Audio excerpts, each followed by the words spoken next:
Hello everybody, and welcome to eDIOCRACY, the show where a bunch of idiots that don't know how to play D&D sit down and play D&D. Once again, I will be DMing for all of you, and I, once again, have the boys with me.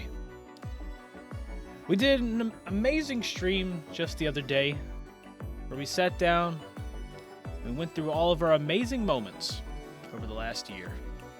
All of our most amazing moments we've had with you guys, and seeing what has happened to us in 2022. If you guys have been a part of the channel for like back when it was on the Johnny 9 channel and we had to move everything over, if you were part of then, hit the like button. If you guys are brand new and you're just now finding out about the channel, hit the subscribe button. And if you guys have any of your favorite moments from the show that you want to share, go on ahead and put it down below in the comments. And it doesn't matter if it's another year. Just tell us any of your favorite moments from 2022. Whether this is 30 years from now, whether it's, 2046. Tell us some of your favorite moments from some of the episodes in 2022. You can go down below, put that in the comments, and I'll definitely be reading them. I want to know your favorite moments, especially some of those moments might not be having a clip, and I would love to make those for you. So you can go around, share with your friends, share with your family, and show them all the amazing times that you've had in the last year. So, I don't want to keep you guys here too long, so I just want to thank all of you already for being with us this far. It has been a crazy year. Lots of crazy shenanigans that we've been able to do it. We've been doing this since April, even though the first video on this channel does say August, more for the fact that we moved everything, but it's been a while. And so, I thank you guys, and I hope all of you enjoy our amazing recap where we sat down, joked around with all of you guys live on Twitch. You can go down below and check the links out for that. We will be live when this goes live, actually. Yeah, we'll actually, when this video goes out, we will also be live recording the next episode in the series. Our first D&D session of 2023. Whew. It's been a crazy ride. So, with further ado, I hope all of you enjoy the recap of eDIOCRACY. Okay, so starting this whole thing off. Of course, with us going back through 2022, I want to go and look back at some of the weird times that we had. And I think we're gonna start it off with the beginning. The what? Are you gonna pull up the videos like in the Discord? Or... I will. Yes. Okay, I just wanted to see if I had to go in the stream to watch it or not. No. Because I would. I'm gonna.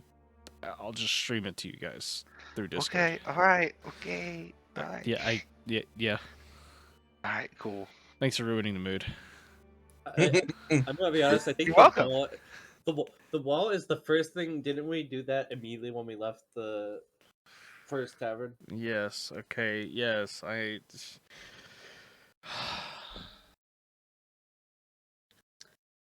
This is what I've had to deal with for the last year. This right here. I create this cool mood and it just gets ruined. This is the kind of crap I've had to deal with for the last year. And I'm sick of it! 2023 is going to be better because they're not going to do this crap! Sorry, Johnny. Sorry, Johnny, I've already fucked up 23. 24 my year.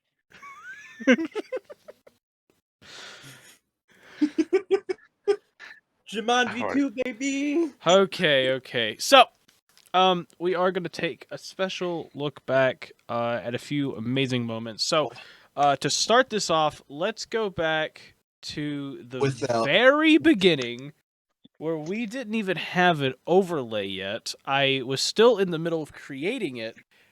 Without the overlay, bro. So, with further ado, let's hop on over to watch the first little Oh bit my here. god. Gosh, yeah, it looks so much different now.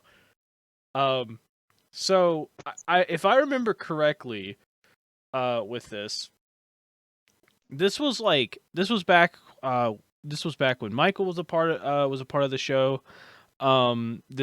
Junior actually was thinking of joining at that time, but he didn't know if he had time, so he guest starred in the first episode. I am trying to. Oh gosh, the buffering. I have too many tabs open.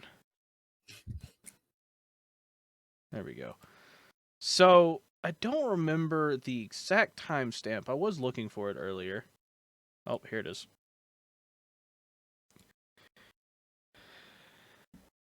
Oh yeah, I got. So this was when I got a nice little, I guess, distraction for the time being on the first episode.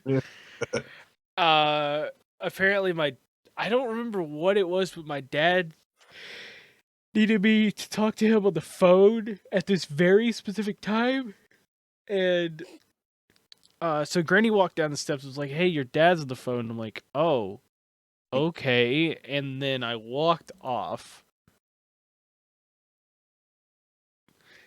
And you guys were deciding what to do for 10 minutes. And then what we decided is what's coming up.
Ruben, I just realized something.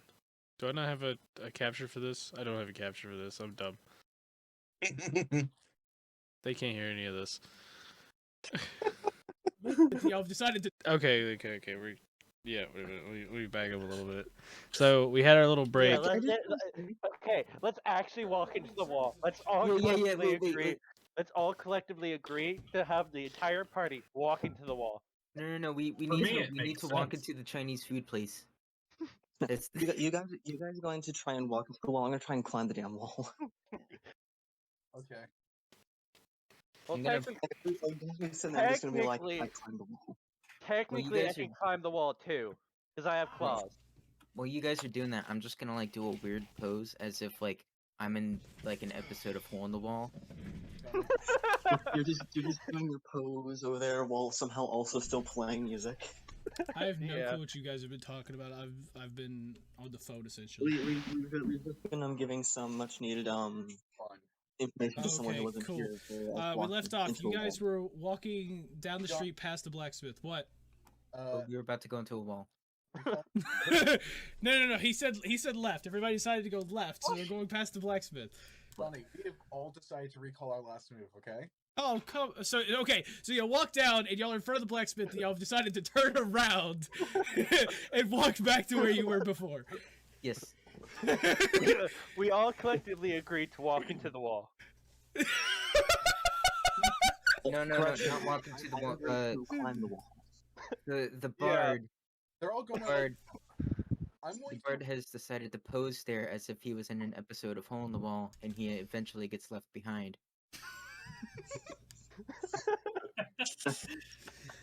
Johnny, I have like an actual question. What? You're roll a strength check to see if I walk through the wall. No. I mean, you can roll it, but I'm gonna be totally honest. It ain't gonna happen. Oh, you're right, Alex. How high up is the wall? The wall. I mean, it's like a 2-story building. So I don't know, 20 feet. Well, okay, maybe a little more because it would have to give roof. So I'd say maybe 25, 30 feet. That's like nothing to me.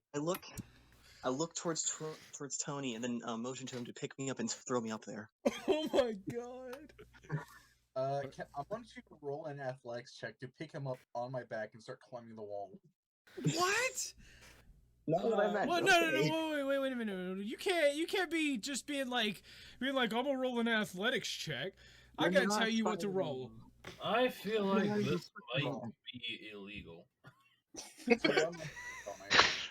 Okay, so Dominique so you're picking up Dominique or you're picking up Caden, Junior. and 2 you're putting Johnnies. him on your back, And then I'm climbing the wall. and then you're gonna try to. Can I hop on his back? Can I just climb the wall outright? My weight would be nothing to him. Who's all hopping on his back at this point? I want to hold on to his calf. I like my motion to him, just like kick me up and throw me up there. But no, he just picks me up and starts carrying me up there. Okay. They're like a drunk. Is Vanessa hopping on the back as well, or? No, I'm pretty sure I can just climb up the wall because I have claws. Okay. So, You coming, boy? So, hey, they were talking to you. I just Bart, realized there's no He continues to pose. there's no music in this. This was back when we didn't use music. Fearing So I that think the wall will for the eventually sake hit him. of music, guess. I'm gonna add some. Wait, Okay. does Tony actually go through the wall? No, he's not going through the wall. He's trying to climb up it. Oh. He The Bart basically he's latched on to get ready to pull himself up while people are jumping on his back. Bart drank too much lean and ended up hallucinating. The Bart drank too much lean and ended up hallucinating, thus thinking that Alex actually made a hole in the wall, so he sits there and poses, believing that the wall will come towards him and make it through the hole. Wait, I just realized. Can y'all hear that?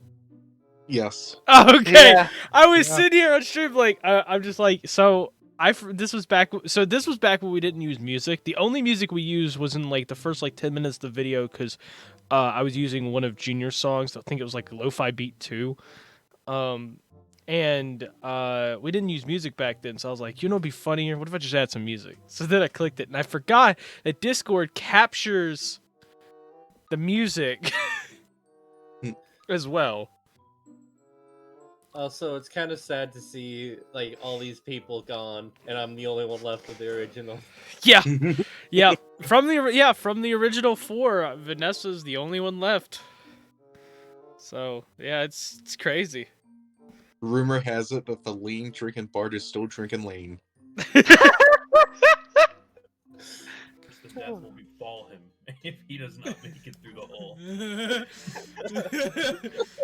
Wow. Okay. Tony, roll for a strength check to see if you could pull everybody up the wall. I got a 10. You got a 10. So, you get the initial pull, and you're able to get yourself up just a tad bit. Just as then, you then reach out for the second bit to pull again, and you slip, falling down right onto your ass. Ooh. Wasn't someone clinging onto my calf? Yeah. I smacked my face on the ground. Does this mean that I'm currently sitting on him? Yes. Get off me! Oh man. I proceed to jump off of Tony's shoulders, look at him, and then tell him I was trying to motion to you to throw me up there. Honestly, I think I might be a better bet, but I'm way too drunk to stay on my feet after being. I'll tell you. Okay, I wasn't here for the decision of this. Why are you trying to climb this wall? No, it was originally just go through the wall, but then I said I want to climb the wall, so now he's thinking that we're all climbing the wall, even though I just said to throw me up there. I'm very open to suggestion, Tony. I want to question why you're questioning our decision. After all, this is idiocracy. Okay. Okay, good point. Please continue. So do I am I up the wall like entirely or? Travis is trying to. Oh shit! You need to roll for acrobatics. Yeah. Okay. Cause hang on. Yeah. Okay. Oh, man. Acrobatics.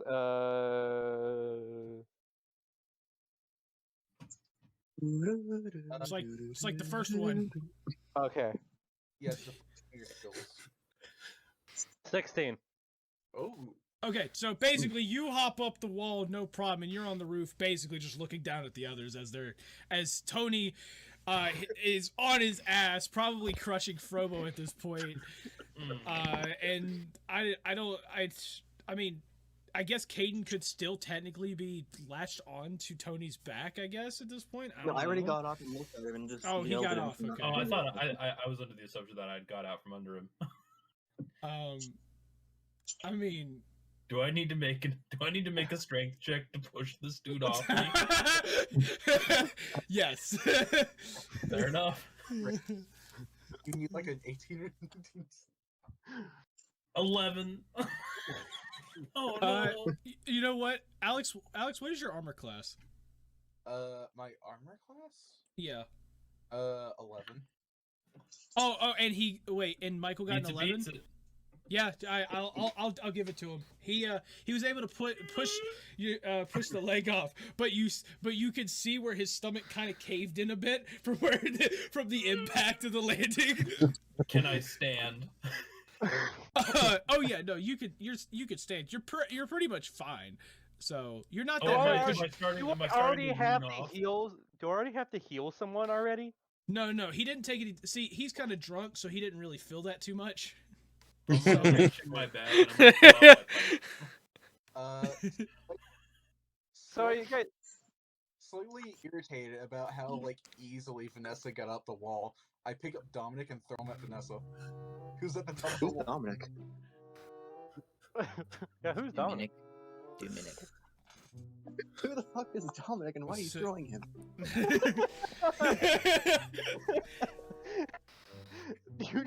You just reach out of the fourth wall, grab Dominic, and then throw him. He reaches through his computer screen, just rips him into the world, and just all of a sudden you hear. I proceed to look down off the roof to see my own character looking up at me in confusion as to who the fuck I am. As I stand there looking at him, just like, wow, I should not be here right now. Johnny, can I throw Caden at Vanessa? Because I'm slowly irritated at Vanessa. Caden, do you want this to happen? I will allow myself to get thrown. However, I'm going to try and also maneuver mid-air to not hit the cat. Oh god. Oh god. Oh, you gave me ideas. So okay. So do we both have to roll? Tony roll for strength. Dominique roll for Dominique or Caden roll for I guess an acrobatics. Johnny, I rolled a 21 by the way. Okay. Caden roll I got for acrobatics. 17. You got a 17? Yeah. Okay, so okay, so basically you get to the top of the wall. How do you guys want to do this? he does like the Kano roll from Mortal Kombat as he's being thrown. Notice the thrown. Johnny, are you reading D&D chat too? No, I have not. Okay, I just want to clarify, the bard gets left behind because he's still posing. Well, Tony's standing right next to you. Yeah, and Michael's Robo's still on the ground as well. Yeah, Yep, Tony and Frobos are still there. By the way, I'm not making any mystical animals out of it right now. I'm just blowing on it. Yeah. Okay, so yeah, so you chuck him to the top of the wall. How do you guys want to do this? How do you want this scene to go? This is between. That's between you. Yeah, it's between Tony and Caden. You two describe how the scene goes. You don't hit Vanessa. You do not hit Vanessa in this point. Slightly enraged, I pick up Aiden, chuck him at like Nessa's direction. How do you chuck him? Just like full. God damn it! Can the rest of you fucking hear Dominic's background in this?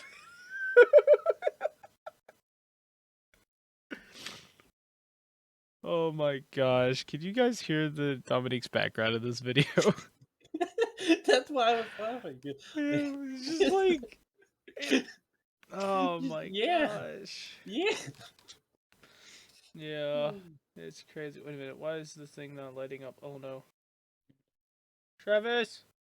Ah. Oh shit. I don't for this episode. I don't think we need to light up since. Well, I put your things down below. So, I guess I'll work on that while we're doing this stuff, but yeah. Okay, cool. Let me pull up some You know, getting a human thrown at me was much simpler times back then. much simpler. We didn't have to worry about Hestia guards. Didn't have to worry about dragons. In fact, you were in Hestia at this time. Yeah. Yeah. Oh, didn't want to pull that up. Okay. So. Whew! Okay, so we went through a few things there. Now pretty much all basically the basics of the wall. And all of that craziness. I kind of wanted to ask some questions on that time though. Cause, you know, it's been a while, all that good stuff. So I think it's this one. Also, didn't It's not the that one. homeowner come out screaming at us? Yeah. Yes. Huh.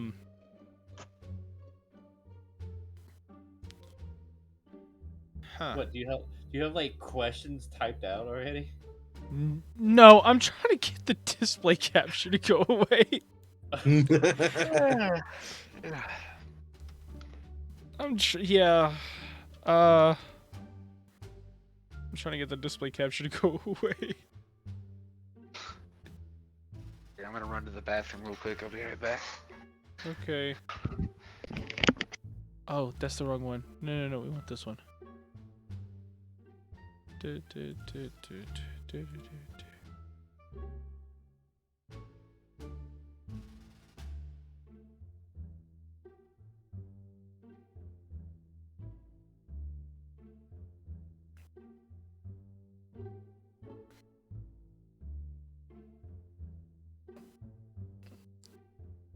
There we go. Okay. As for the rest of this is gonna be kind of weird. Okay, so, yeah, I wanted to ask you guys a few questions about the whole ordeal of the wall. Especially you and Alex, or Travis and Alex. Both of you, y'all were there at the wall. Also, whoever was playing Vanessa was a fucking nerd back then. Like, damn. Yeah, honestly. But essentially, like, okay, so a couple things. Number one, of course, I wasn't here for the whole ordeal. I put my headset down and actually like walked away to go, talk on the phone. So, what happened? Like, what genuinely... Do you remember the conversation you guys had that led up to you guys just deciding to originally just walk into the wall instead of just continuing on? I just remember us joking about, like, doing stuff. I think I was the one. I think it was actually me who's like, it'd be funny if we just kept walking and ran into the wall. I think that's what started it all off.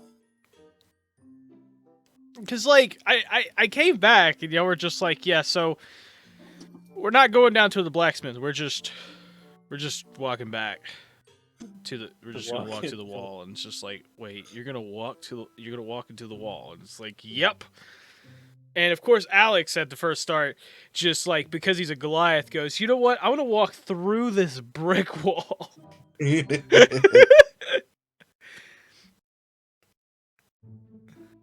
But yeah, I definitely think it was a combination of, you know what, I'd say it was a team effort to.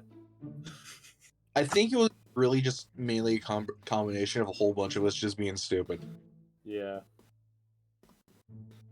Yeah, that's true.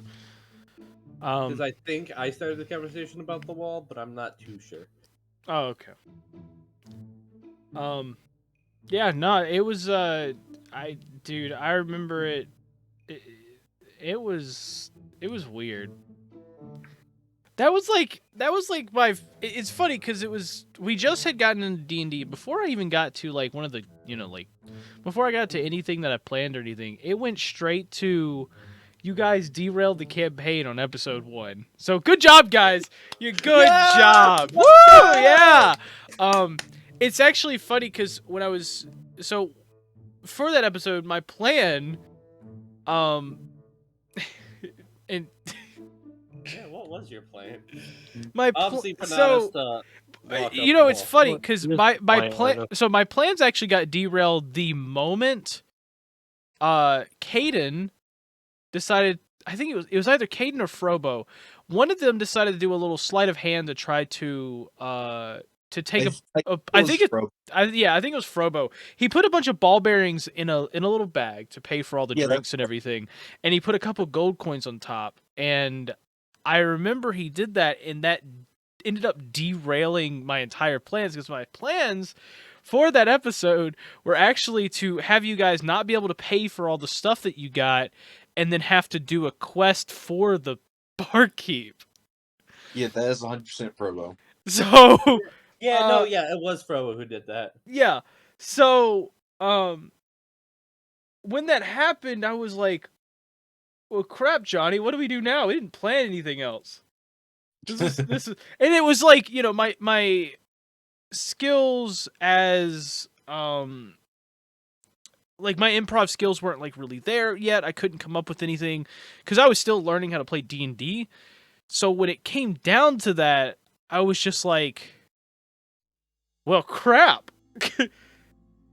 So I never. So I hope I'm not like overstepping when I ask this, but since we're never going back there, what was the quest supposed to be? I don't even remember. No, seriously. At the end of episode 1, I deleted all of my notes for episode 1 because it's not like I was gonna have you guys do it again. I don't even remember. I think it was something in the lines of like there were some local thugs or something. It was something in the lines. You guys are just gonna have to go somewhere and either convince them to stop harassing the bar or beat them up or something. It was something like that. Actually, did mention that to me after the session or something like that. It was something, but I don't know. Guys? Yeah. Yeah. Oh, it's not even lighting up now. Oh. Discord! You should have known that. Hello? Oh, it works now. It works now. Oh, okay, it works now. I just had to. Dang it. I was gonna say you should have known that we were gonna derail it because we had two rogues in our party. That's true.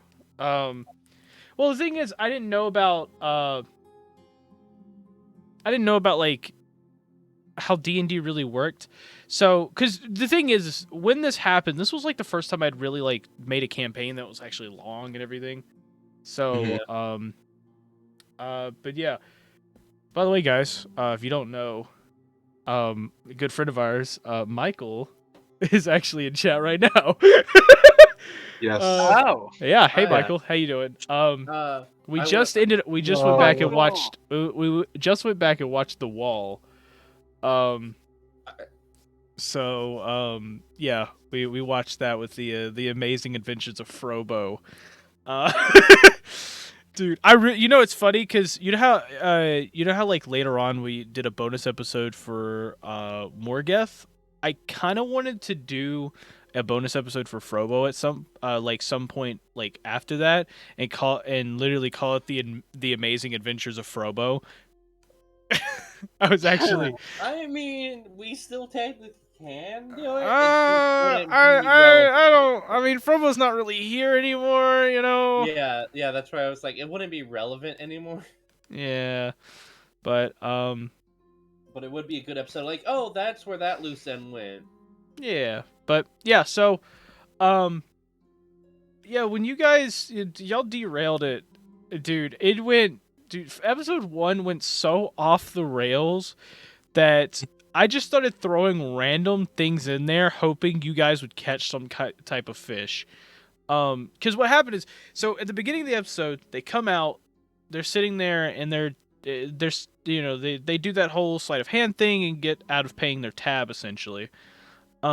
Which to be honest, I didn't know how the currency works, so 5 gold coins honestly was enough to pay for everything.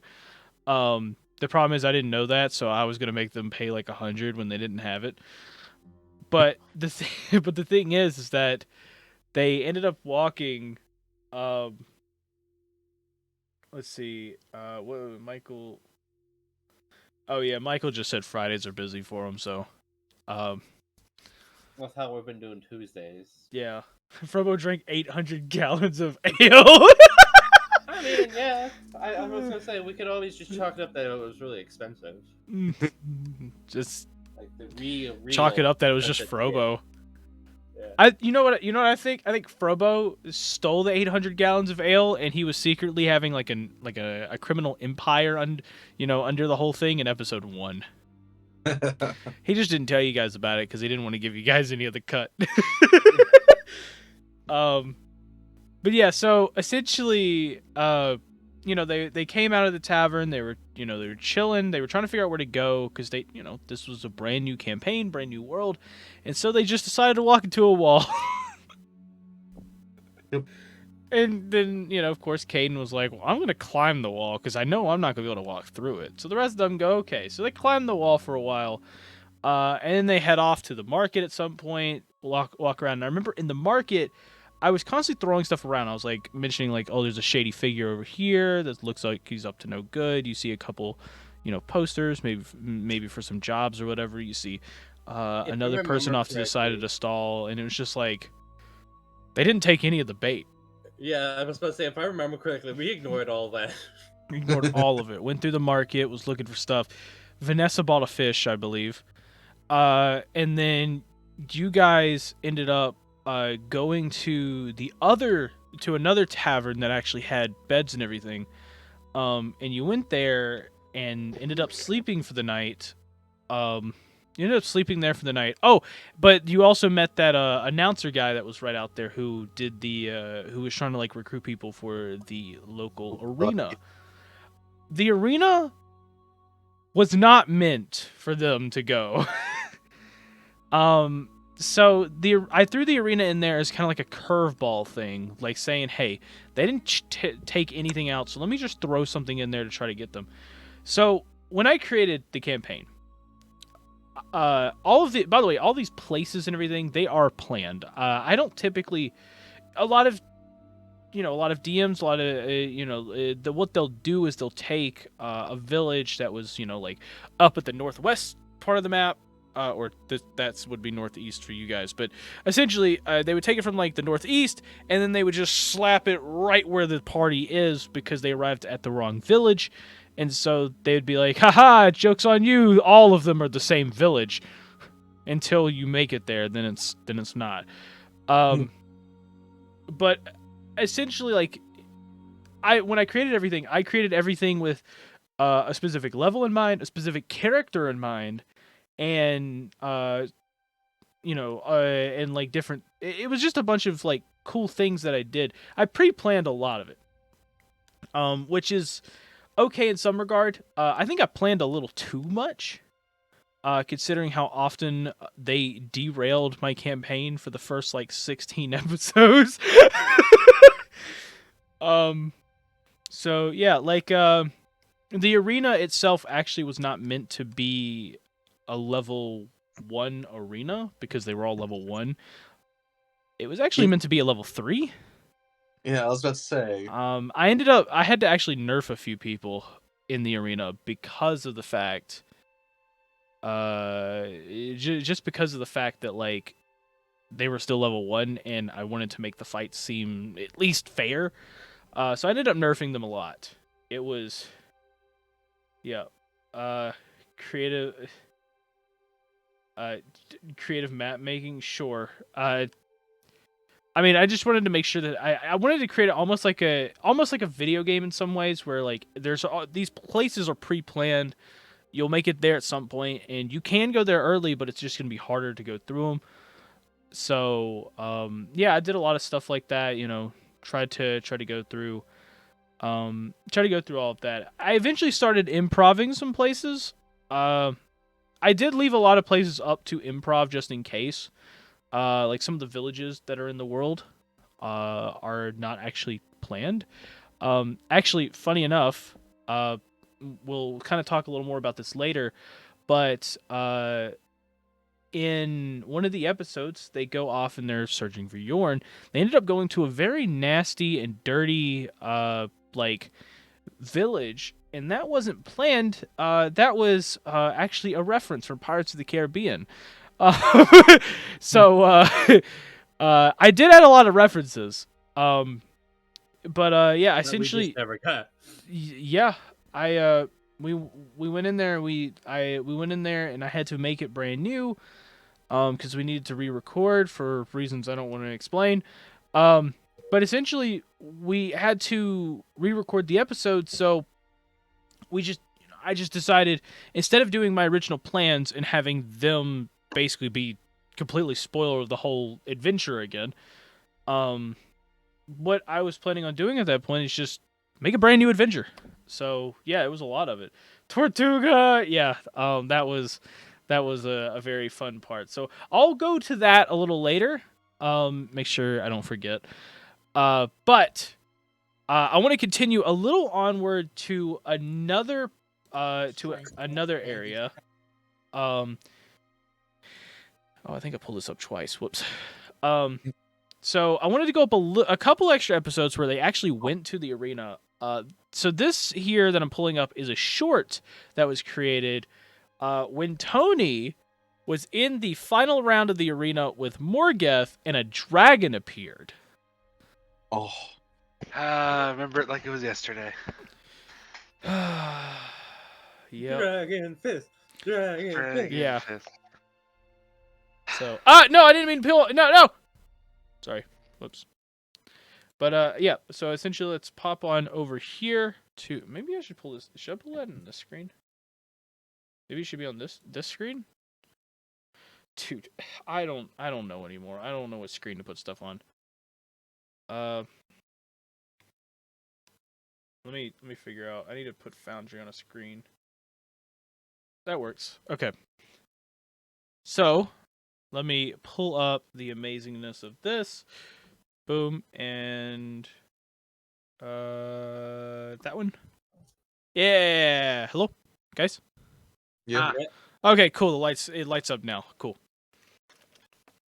Yay. Yeah, it lights up on that. So, so this was a short we made that was made a while back. I think I made this one. And essentially, when during the last, this was episode 5, during the last fight of the arena, in the final fight between, or right before the final fight between Tony and Morgeth, we had this amazing encounter. The sand's kind of in the air, clouding everything. You hear a couple people coughing and everything. The whole arena went silent. And all of a sudden, out of nowhere, you notice a black dragon standing in front of both of you. This 30-foot dragon staring straight down at Tony. Tony kind of like, it gets pure anger inside. as this dragon stares straight down at him. Okay, I'm gonna punch the dragon. As the dragon kind of like moves its head down to you, you start to see its mouth kind of like open just a little bit, blows out like a bunch of air through its nose, and it hits you in the face. It pisses you off enough. You swing, hit a haymaker right across its face. The announcer goes, "Did he just punch the dragon?" The arena goes wild. People are starting to scream, "Dragon Fist! Dragon Fist! Dragon Fist!" So, yeah, the reason I wanted to pull that one up was because there was a few questions and a few things I want to say about that. So, first off, I just want you guys to know, I planned that from the moment you guys entered the arena. I planned that part when you guys signed up for the arena. It was essentially like, what's the best way to put this? When you guys signed up for the arena, I made that entire arena for the sake of Tony winning. I want you guys to know that. Wow. I actually made that. Now, I gave you all a fair chance. But considering you were all level 1, and the way I had set everything up, I wanted Tony to win it really, really badly because I had that set up. The odd part is I didn't realize how much damage a greatsword did. And Morgeth comes in and basically one-shots Tony. 2 shots. 2 shots because Tony missed. So due to just the dice being dumb, Tony kind of gets screwed over. But he still got a really cool name. He's still got a cool name. But yes, so I did in fact plan that, and the way I planned it, and dude, the amount of times that Alex almost got it wrong. So I told Alex before everything, but when you guys signed up, I was like, hey, look, next episode we're starting the arena stuff. I'm just gonna tell you throughout the arena, if you get the urge to punch someone, do it. And you don't understand the amount of times that he was like, is this it? Is this it? Is this it? He would DM me and be like, Johnny, is this the time? Is this it? And I just sit there and just watch it happen. The only time I remember doing that was with the orc. Yeah, so the half ogre that showed up, named Grog, when he showed up, the first time and kind of like met you guys, he walked past and he bumped into Tony. I didn't specify that it made him angry.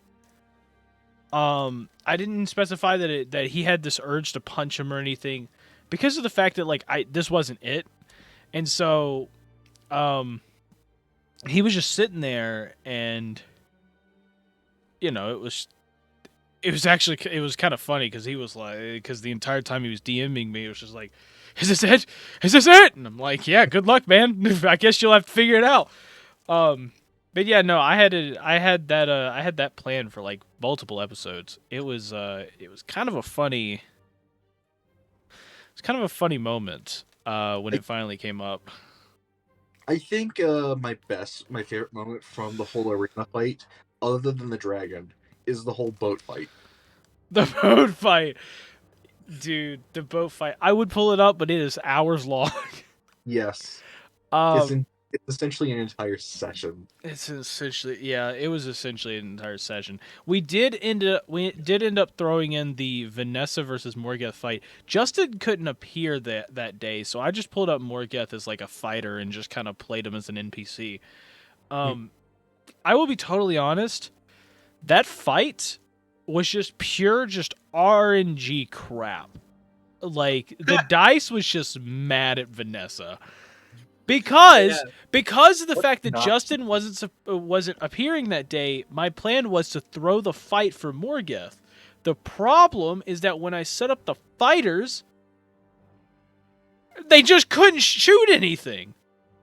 I was literally the way I built the fight was have Vanessa's side essentially stand at the top and just shoot down this, just shoot straight down this like staircase, and just shoot them on the way up. The problem is that I totally underestimated the crap rolls of D&D. So yeah, Vanessa got absolutely screwed over. Yeah, that was unfortunate. Not to mention too, so yeah, because the way I was gonna do that fight is essentially I was gonna have both of them just fight. You know, like that's originally what was gonna happen. I was gonna have Vanessa and Morgeth fight. The problem behind that is that in order for the only way that Vanessa really could have won that is just trying to kite Morgeth, basically run far enough away to shoot, and then run far enough away to shoot, and then run far. Like it was literally just that the entire time. Yeah, or if the D&D Beyond actually liked Vanessa enough to actually give her team good roles. Yeah. So my plan at the originally was to have both of them just kind of duke it out, and the winner of that would kind of just decide on the rest. Because I mean, NPCs, I don't have to actually make them fight every turn. I can just have them two fight, and then have the NPCs just, you know, as they finish, just have the NPCs be like, "Oh, we finish." So yeah, actually that fight, I was gonna let them fight it out, and then basically if Morgeth won, then Marquise was going to just defeat the other people and just kind of like come out on top, and that was going to win.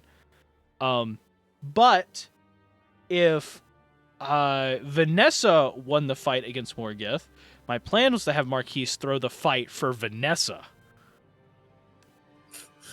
And then we wouldn't have And that. then Morgeth went on, and Marquise ended up throwing the fight for Morgeth in the next round so that he could proceed. Guys, your half of the bracket was basically rigged. It literally was rigged. I wanted to have you two duke it out, and unfortunately Justin couldn't come the one day that I needed you guys to duke it out. So I also had the shot of being the great champion. You had a shot. You really did. God damn it, Justin. Welcome. Get in the path. So You're welcome. I felt really bad too. I felt bad at first because you know, Justin's character won and you know Vanessa lost, and I was like, man, because Travis was actually here, Justin wasn't. And then I thought about it for a while, and I'm like, well, this is a good lesson that you guys, if you don't take your strengths into account, I'm gonna fucking punish you. So I did. I did, because your strength was healing people and running and shooting. That was your strength at that time. Still kind of your strength, but yeah, that's essentially what you were at that time. You only use your mace when absolutely necessary, but you didn't do it. You just ran in and tried to take on the team. So I tried helping my teammates. What can I say? But no, yeah. My favorite part of that whole fight was when Vanessa finally got down at the end, and like the way that she basically fell down the stairs in front of her other teammate as she was trying to get to them. Yep. It was definitely weird. But yeah, no, a lot of that arena was actually I set the arena up for everybody's strengths and weaknesses. Like I set that up perfectly. As defined by the boat fight. As the boat fight, yeah. Actually, I wonder if I still have this. Tony, who was the character, was in the boat. So who was supposed to win the boat fight? I'm assuming Tony, but like. Oh, that one I was leaving up to interpretation. I mean, technically, Tony was supposed to win the entire arena the way I tried to plan it, but I wanted it to be challenging for Tony and Frobo. it was just one of those. Yeah, it was just one of those things where like I was also still learning how combat works, so I was kind of just like letting you guys kind of duke it out in the arena format to kind of like put it in my head how you guys would respond to different situations, so then I know how to get NPCs to respond to that. So because if you guys played very tactically, I would have to put a bunch of NPCs that also did that. If you guys just went in and just started attacking the crap out of enemies, then I would also have to play around that. So I mean, that's what we did. So. yeah, that's what you did most of the time. You still do that. My favorite part about the boat fight is the fact that only Tony was the one to actually use the cannon, and then finally it gets down to like the 1v1 situation where no one's doing anything essentially. Actually, okay, so I still have the arena stuff. Also, or it got to a 2v1. Also, not gonna lie, I was kind of rooting against Frobo and Tony that time. Yeah. Only for the sole reason that I kind of wanted Frobo to fall in the water. I mean, he I wanted to see. I wanted to see what would happen if he fell off the little thing he was on. Yeah, he did the water. and just left. Yeah, so when I went and put him in there, so I still have the bracket. The point of the whole thing was to do it was multiple things really, but essentially, let's see,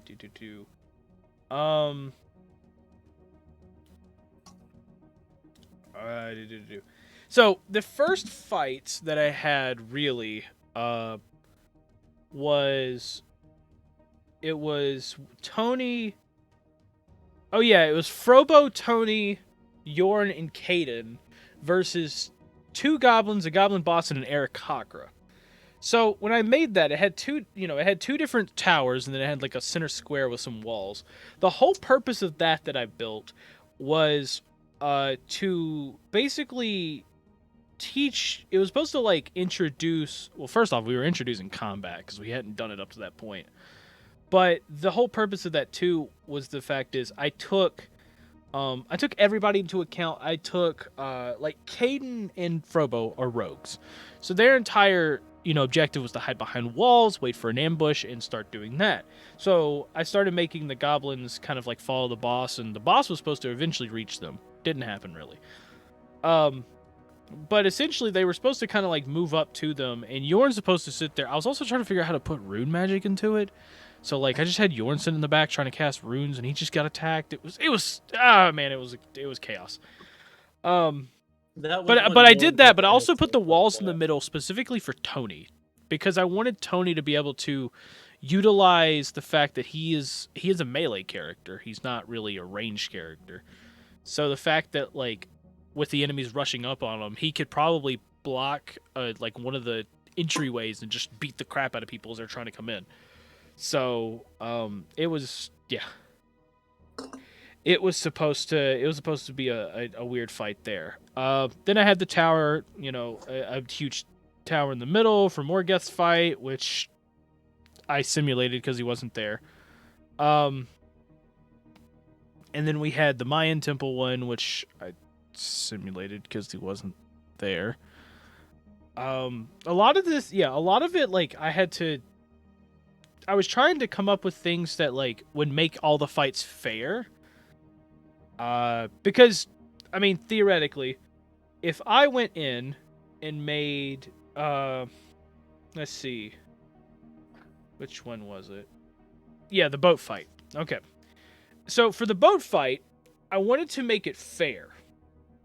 Because, I mean, think about it. Level 1 Frobo and Tony versus level 1 Caden, and then Yorn using pretty much just rune magic.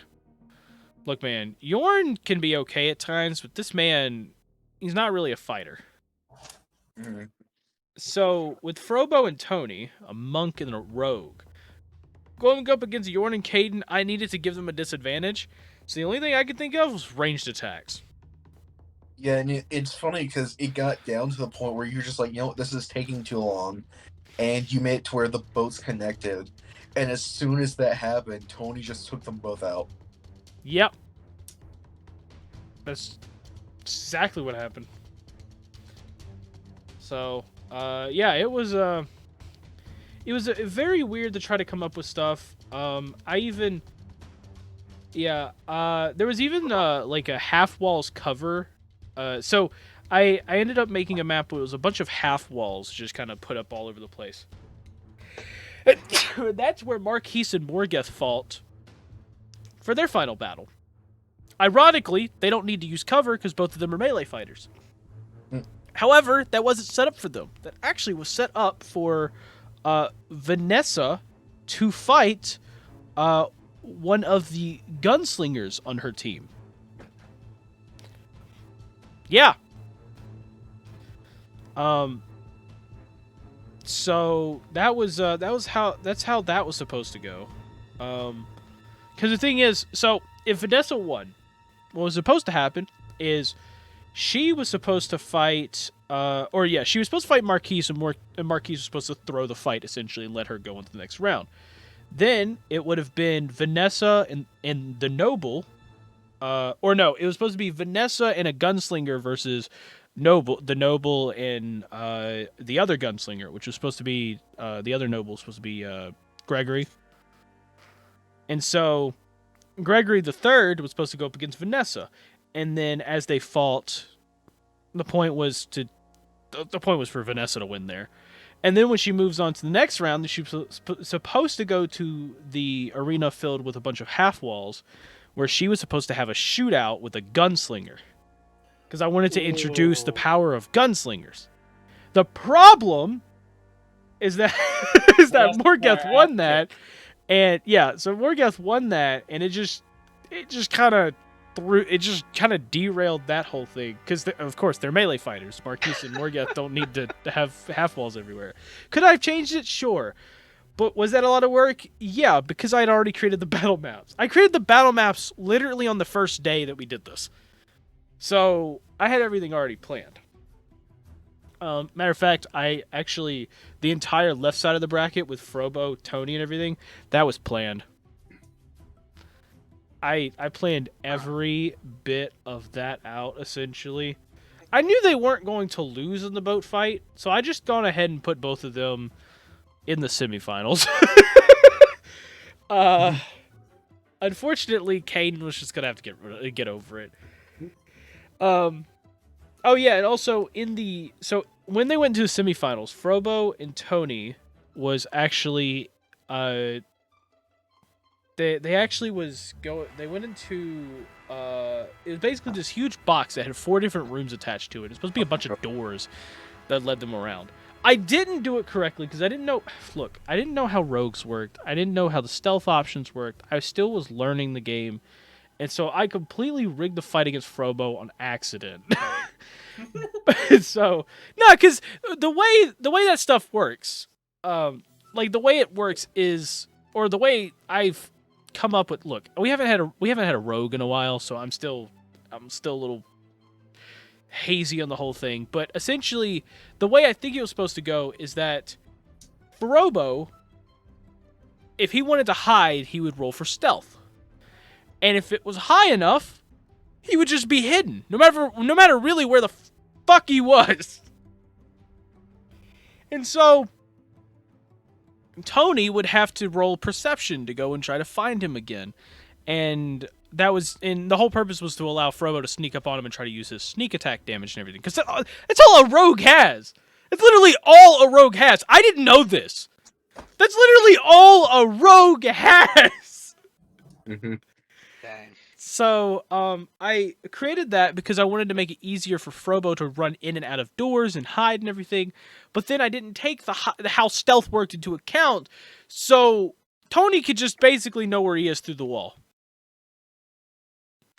So I treated it too much like it was real life rather than a game.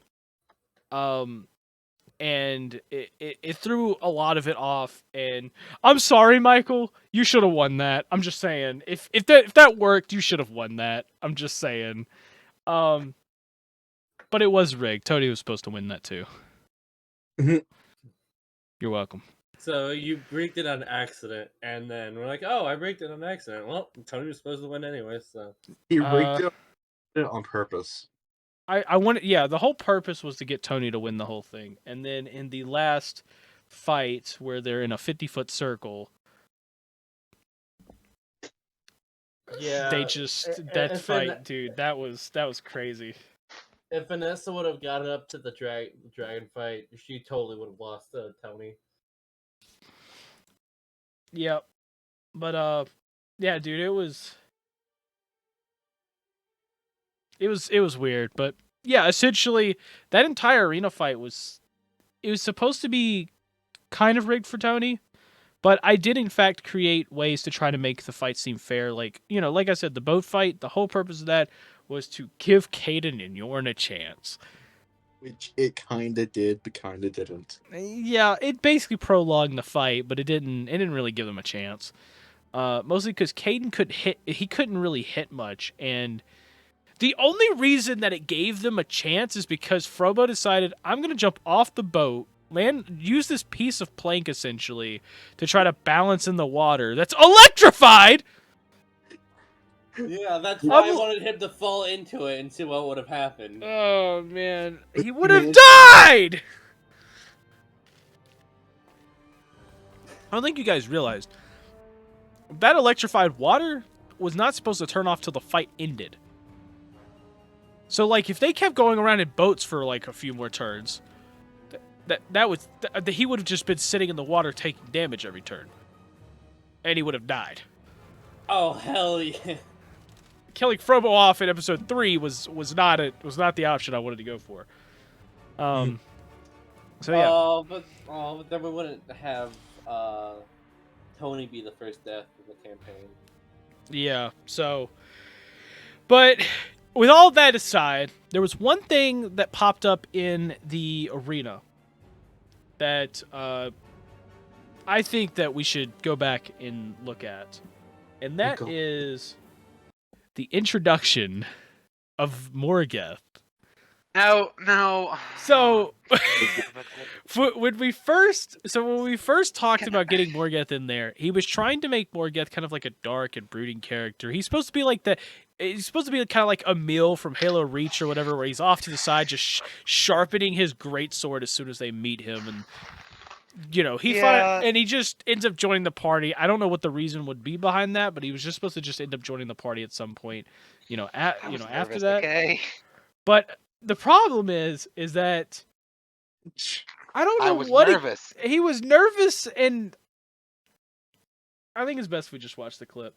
No, I don't. Okay, I'm gonna go to the bathroom. Justin doesn't like his cringe. I'm going on mute. Yeah. Okay, so this is the clip right here. Let's watch the first time we introduced Morgeth. Hello everybody and welcome to eDIOCRACY, the show where a bunch of idiots that don't know how to play D&D sit down and play D&D. Real quick, I'm going to introduce everybody in case you didn't know them from last session. We have Travis. Session 2, baby! We have Alex. I love the smell of napalm in the morning. We have Michael. Howdy, howdy. We have Dominique. What's up? And then last but not least, we have a brand new member that's going to be joining us today. My good friend, Justin, joining us. Okay, I forgot about this part. That was very anticlimactic. Hello, everybody, and so, yeah. We were doing so good on the intro, and then just gets to Justin. It gets to Justin. Is like, okay. So, yeah, I'm no. 95. I'm 95% sure I was like playing Elden Ring or some shit. Yeah, he probably was. I was not paying attention. That's obvious. Man, dude, that was funny. That was great. But yeah, essentially, like, it came down to the fact that, like, Justin was kind of nervous and everything, which I tried to get him out of being nervous. I mean, don't get me wrong. I was still nervous more for the fact that, look, when I was introduced to D&D, and I was researching it, and I was researching and trying to find everything, all I found were posts of people ranting about certain things certain people do in D&D. So my entire interpretation of D&D was that I need to follow the rules to the T, or people are going to come in, in the comments of the videos. People are going to come and like DM me on like Twitter and stuff like that, saying, "Look, you need to follow the rules more often because what you're doing is essentially." I was too worried about a lot of people trying to like gatekeep the rules and trying to be like like rules lawyers and everything. And the fact is that like that's not what D&D is. D&D is up for interpretation. Shoot, I don't even have to follow any rules as long as the guys enjoy it. We're good. But it ended up, I ended up thinking, I ended up thinking the worst of the whole situation. I didn't do D&D for the longest time because I was more of scared of the fact that like I didn't want to like get a rule wrong or think that, because a lot of the rules I found really dumb. Some rules I just find really stupid and it should be better. There's a lot of rules that are just stupid. So I didn't really want to follow them too much for the sake of trying to, I guess trying to just make the session as best as possible. So I was very kind of scared about the whole thing. I was worried that people were just going to come in, watch the videos, and be like, "Oh my gosh, your rulings are just very dumb," and like the rules actually state this and things like that. And so I didn't do it for the longest time, and then finally I did, and I was nervous. It was probably about episode 8 before I stopped being nervous. Episode 8 was when I introduced the first big bad evil guy. That they were gonna have to fight, and so I was really nervous for that. But after that, I was like, you know what? I don't think anything I did has to do with the rules at all. Johnny, is episode the one that I'm thinking of? Yeah, it's the cult. Oh no, that's not the one. Okay. Yeah, I think episode. No, wait. Then I'm thinking. Oh no, episode 7 was the cult. Yeah. Episode 8 was. Oh yeah, we'll get to that. Yeah. Oh god, yeah. We're getting all episodes confused now. It's been forever. But yeah, episode 7, I was all the way up till then. I was like really scared on a lot of stuff, and also I was really scared that I was going to end up killing somebody in episode 7. Well, you did manage to kill someone. Yeah, I did. So I was really wondering, because the thing is, part of this is more the fact that like we wanted to create a cool show for all of you guys, and if I pulled a Walking Dead and killed a character every like 5 episodes, it would eventually just get to the point where it was boring. So oh man, 5. Who we going to kill off today? Yeah. Right. So I wanted to keep them alive a little longer and everything. I wanted to like really develop their characters before I killed someone off, and then I did in episode 8. So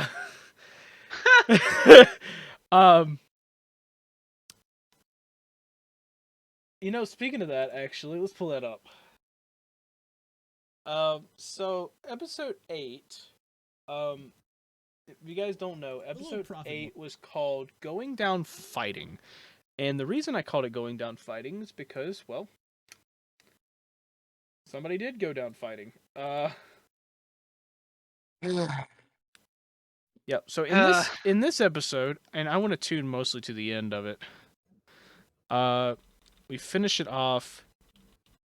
How far was it? There we go. Hit a table, and he just falls down onto the ground, dead. And that's Tony in his final moments. Oh yeah, okay. So this was the craziness of pretty much Tony passing away during a fight. On to Vanessa. I gave you guys so many chances to save him. I really did. I'm gonna shoot that motherfucker.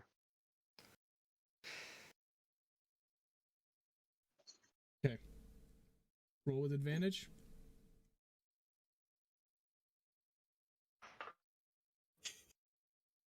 $19.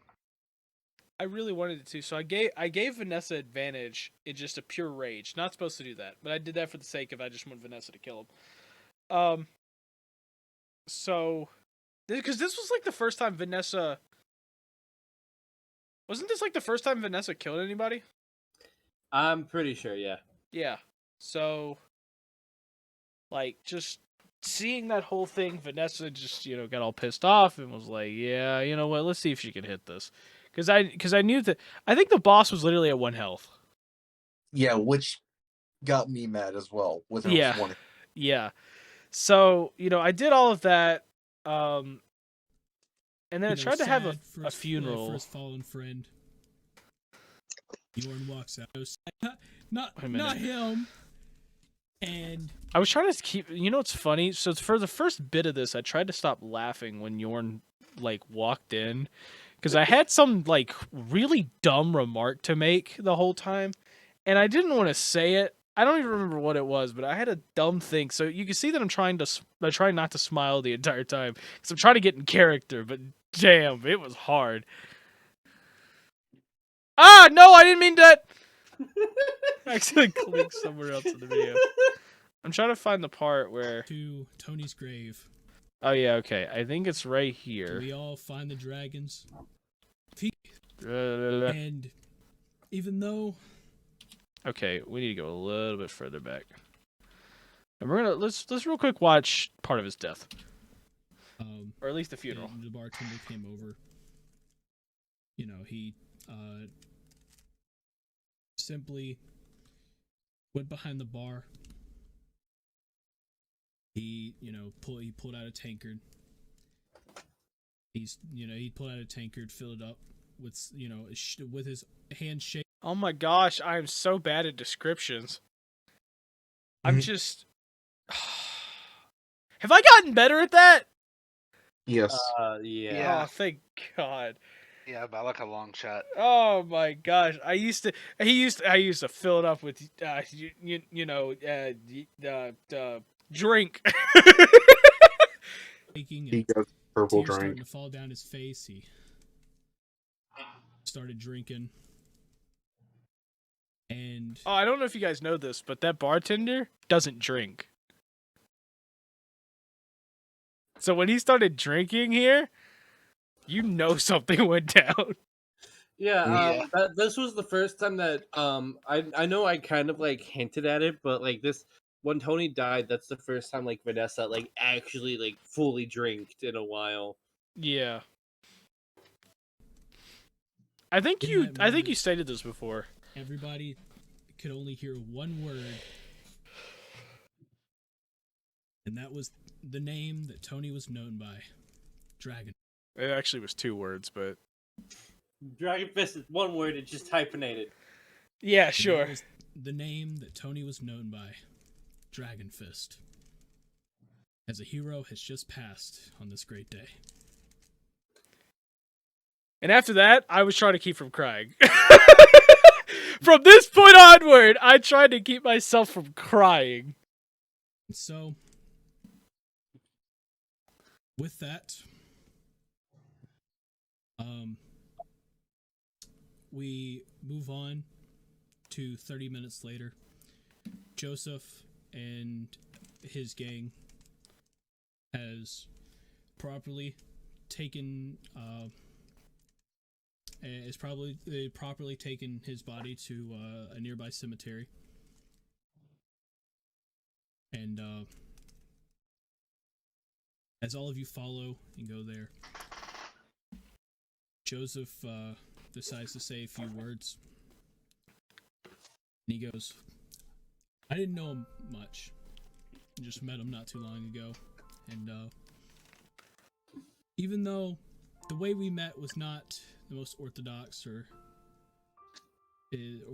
exactly the most pleasing of circumstances, I will say that Tony was a good friend. Tony was a warrior. And most of all, he was a Goliath. And even though we're here today to honor him and to mourn over his loss, I'm actually happy.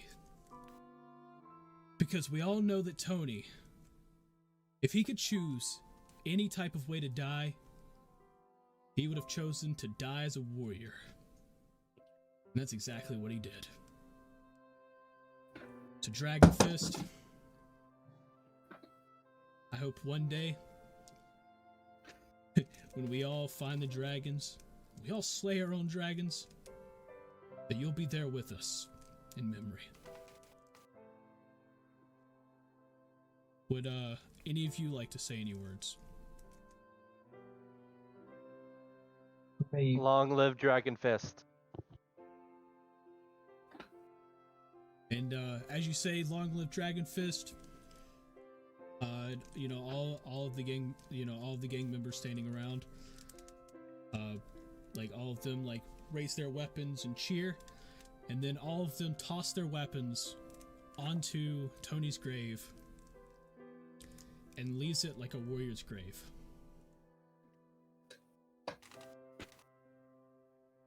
And so the gang members start walking away. Joseph also walks away and everything, and Yorn starts heading back to the tavern. What do all of you do? And that's when you guys go back, blah blah stuff. So during that whole thing, I remember having to mute my mic like a little bit after Tony died there, because like I almost started crying at points. And any words? Where was it? Long live Dragon. Okay, so a couple things I want to kind of go over. So first things first, Alex. Yes. When your character, kind of passed on, what was your initial reaction? Because I know that like you muted your mic, you were trying to sit there and keep from crying because I'm absolutely amazing at making you cry, and I love the fact that I could do that. But the thing is that like when your character died and you like had that realization that he's dead, what was my initial reaction? Yeah.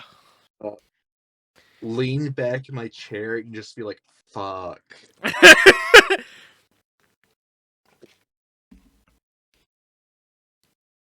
Yeah. That was And then I even remember afterwards this session, you were just like, "I'm sorry, man, I didn't mean to do this."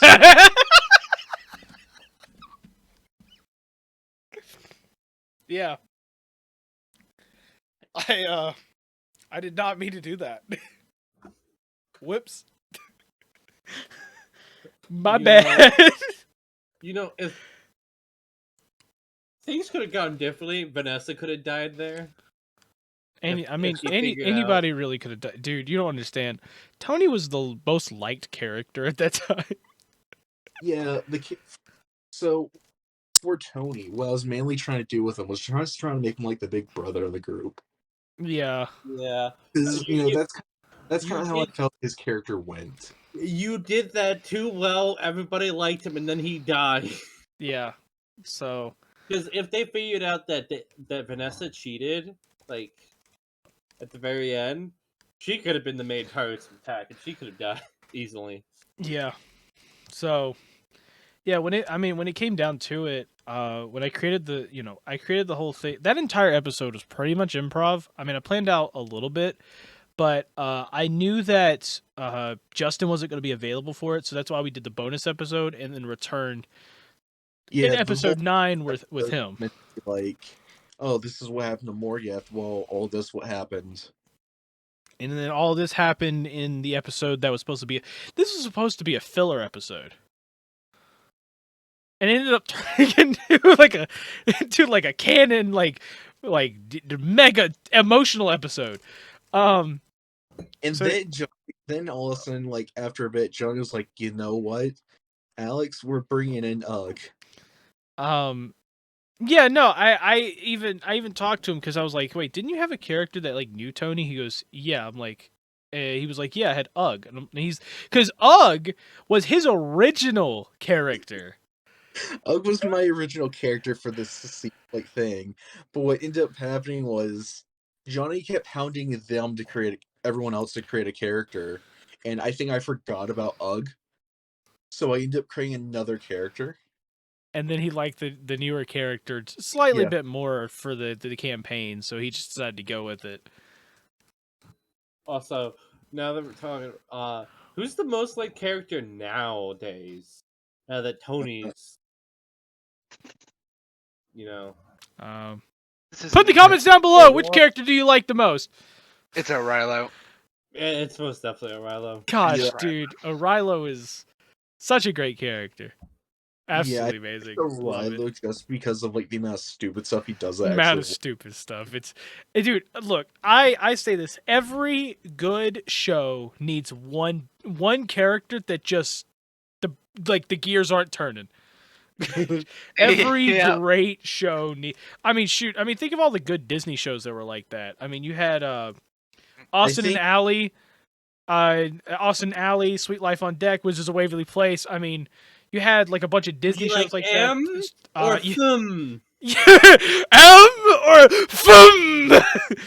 You know, like I think the main episode that this is all highlighted in is the one where we're just trying to go to the college to like cure Ugg, and then Aurelio just decides, you know what, I want to work for a farmer. Yep. You Yeah. know, Yeah. I feel like all like if any characters die, it's going to be everyone else except Arello. Rilo is going to live till the end. That's what Rilo, I thought it's too. gonna come down to like the big bad evil guy, and like he's gonna show up and he's gonna be like, "You killed my friends. Well, good job." I feel like he'd be like, well, what'd you do that for? So I it's very ironic because I started thinking about the other night, all your characters, like at the end of all of this, what is their ultimate goal in life? You know, like because the thing is, there's eventually going to have to be an end, and Yeah. so I was thinking the other night, like what would like Arilo do? And then I'm like, oh my gosh, Arilo would take him and Betsy off to go open his own farm and live out his days as a farmer. Johnny, we all know that Riley's going to open up a bar. He's That's a gonna good open point, up a farm actually. and bar. Yeah, he would also farm probably and own a bar. Yeah.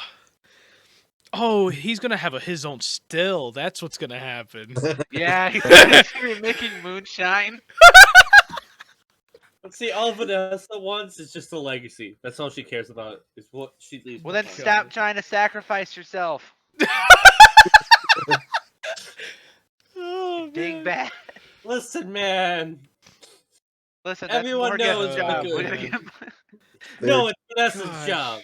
You know what's They're- funny? So back when we did this, before I started like really like jumping into the whole aspect of like making the show into more of a streamer thing, like more of the fact that we could live stream it and everything, and making sure I had an intro and everything. I remember I used to make everything so bad on the show on purpose. So Yeah. if you guys remember episode 1, let's pull this up real quick. I'm not gonna actually play anything, but we can kind of see a screenshot. So if you guys look on here, I need somebody, any of you, tell me, besides the overlay, tell me something that is wrong. Tabaxi. Yeah. What he spelled it back. The word tabaxi is actually spelled incorrectly. Okay. It is actually Tabaxi, and I put Tibaxi, and when I put that, my brain goes, "Oh, well, that's unfortunate." But then, my good friend Tim, who's been on the channel a few times, I came up with a love perfect him. idea of just misspell something different every episode. Or every 2 episodes or whatever. And I'm like, you're a genius. So I actually did that for a while. And that's why in Tony's episode, when he actually passes, he is Tony, the not David Monk.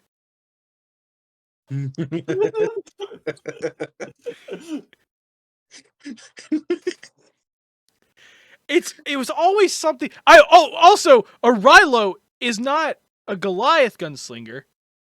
He's a Goliath. He is a Goliath gunslinger. I did stuff like that all the time. Caden at one point, his thing was Who Man Rogue. Who man? Yeah, Who Man. You know, like I did just weird stuff like that every once in a while. I eventually stopped doing it because I would forget to do it some episodes and then just get annoyed at the fact that I didn't do it. So, I constantly was doing stuff like that though. Like, let's go look at. Let's see. I might have not spelled anything incorrectly here. Yeah, that was the bonus episode. Oh gosh, Eduardo El Bardo. Eduardo El Bardo. A little Oh But no. yeah. Let's see. Did I create the intro here? I think I Today I am. Oh yeah. This was the intro. Yep. So this was the old intro. It was okay. I love how I still have the same voice line. Same voice. You know, I liked your voice. I should have used your old voice line. I should have used because your old voice line was just perfect. And then I made you recreate it, and I was like, why did I make you recreate it? I could just use the old one. Do you still have the old one, or is it just long gone? It's pretty much just gone. See, the problem is I didn't have any of the footage to recreate the intro and make it better. Not to mention I needed new footage because I accidentally deleted Waffles stuff. So I just said, screw it, I'm recreating the whole intro. We need, it was time to make a new intro to make it better. So, yeah, I did all of that. Started getting it all together. It took me a long time to come up with that intro. I was planning that for weeks. So yeah, it was a lot of work to put that together, but it ended up turning out pretty well, so I was pretty happy about it. But, with some of that out of the way, I think it is time for us to come up with, bring out another thing. So, episode 8, of course, is when Tony passed away. You know, Arilo was starting to first kind of meet the group and get together with them. But I want to bring up a time.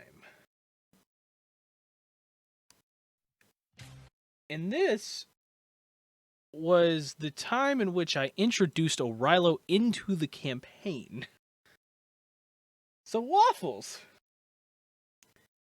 when you came in to the campaign, I had you set up where you were basically chained behind this bar. In this room. I wonder if I can get a zoom out. Wow, I really did not like zooming out. Okay, so at the top right here is Waffles, essentially. By the way, I had not resized him at that time, so he was only 1 square. I resized him to fit his actual size a little bit later. Because he was supposed to be like the same size as Tony, essentially. So with Tiny Waffles. with Arilo sitting behind the bar and chained up, his original intentions was to be chained to the bar so we couldn't move away. And the fact is that that was the whole purpose, so he couldn't like walk away or anything. Okay, so Waffles, I want to ask you, when we first introduced you into the campaign and you sat there for like 2.5 hours before I even mentioned that you were behind the bar, like, what were your thoughts trying to like come into this campaign? Just watching all the stupid antics they do and everything. What was your what was your thought process behind that? I hope I don't die. Good enough. I'm gonna be honest. That is a royal answer, right That there. is, that's just a Waffles answer in general. Oh man. Um. Yeah, I remember I tried chaining. I tried chaining him to the bar, but then I was like, you know what? He wants to walk away from the bar. He wants to climb over and beat the crap out of people. Let's do it. So I just ended up giving him disadvantage on a bunch of attacks and stuff. But he was he was walking around just fine, and it was Robo's supposed to like release him. yes. And I remember Frobo ran over there, shot at the big bad evil guy, the cult leader. Ended up killing his friend essentially, and the cult leader got mad. And then the rest of them started attacking, and then Frobo just left them. Frobo was like, "Well, see ya," and just jumped over the bar and went straight for the big bad evil guy. So, yeah. And then you get mad that he was down. Ah, man, yeah, it was crazy, but okay, this was your first like big fight that I really did. I added a bunch of guys. I kind of want to ask you now that you guys have gotten a varied selection of fights and stuff. Which fights do you guys prefer? Do you guys like the fights where I add a bunch of enemies, where you're constantly running around trying to take down a bunch of minions and then trying to take out the big bad evil guy who's not like that overpowered? Or did you enjoy stuff like the Cyclops where you guys got to fight something that was big, something that can almost one-shot you, but all of you were just fighting that one guy? We didn't fight giant? You mean the giant? Yeah, because I'm like. Oh, we the didn't giant, fight yeah, not the Cyclops. Cyclops. Yeah, was that Cyclops? Yeah, What the is that? Cyclops You is had the the cave. Cyclops That was in the cave. Yeah. it. Was that? Yeah, I know the Cyclops is in the cave, but wasn't that like a that was a giant. that was a guardian giant, wasn't it? Yeah, it was a guardian giant. Okay. But yeah, essentially with the giant, did you enjoy fighting him, or did you enjoy more of fighting like a bunch of minions and feeling like a complete like badass as you just mow down waves of enemies? I like the minion fights better. Yeah, I was I gonna say, I don't know about anybody else, but I like the minions fight. I can see. Like I like the occasional Dark Souls boss, but But the minions make you feel. minions are a lot more fun to tear apart. Yeah. Yeah. Okay. Yeah. Alex Waffles, I didn't really hear what you said. I like both. Okay. I get satisfied tearing through enemies, but a hard boss is nice. Okay. So basically, just every once in a while, just sprinkle in a hard boss. Yeah, I'll just sprinkle in, a dragon that party wipes you. So, yeah, because the thing is, I remember you guys, you went in there, you fought a bunch of stuff, ended up, you ended up like taking out enemy after enemy, and started moving your way to take out the cult leader there, which took a while. Mm-hmm. So of course the cult leader's up here. He's surrounded by his minions and everything. So when you guys finally like got to fighting him, did you find he was like a bit underwhelming? Or did you just like the fact that he just every other turn just beat the crap out of you?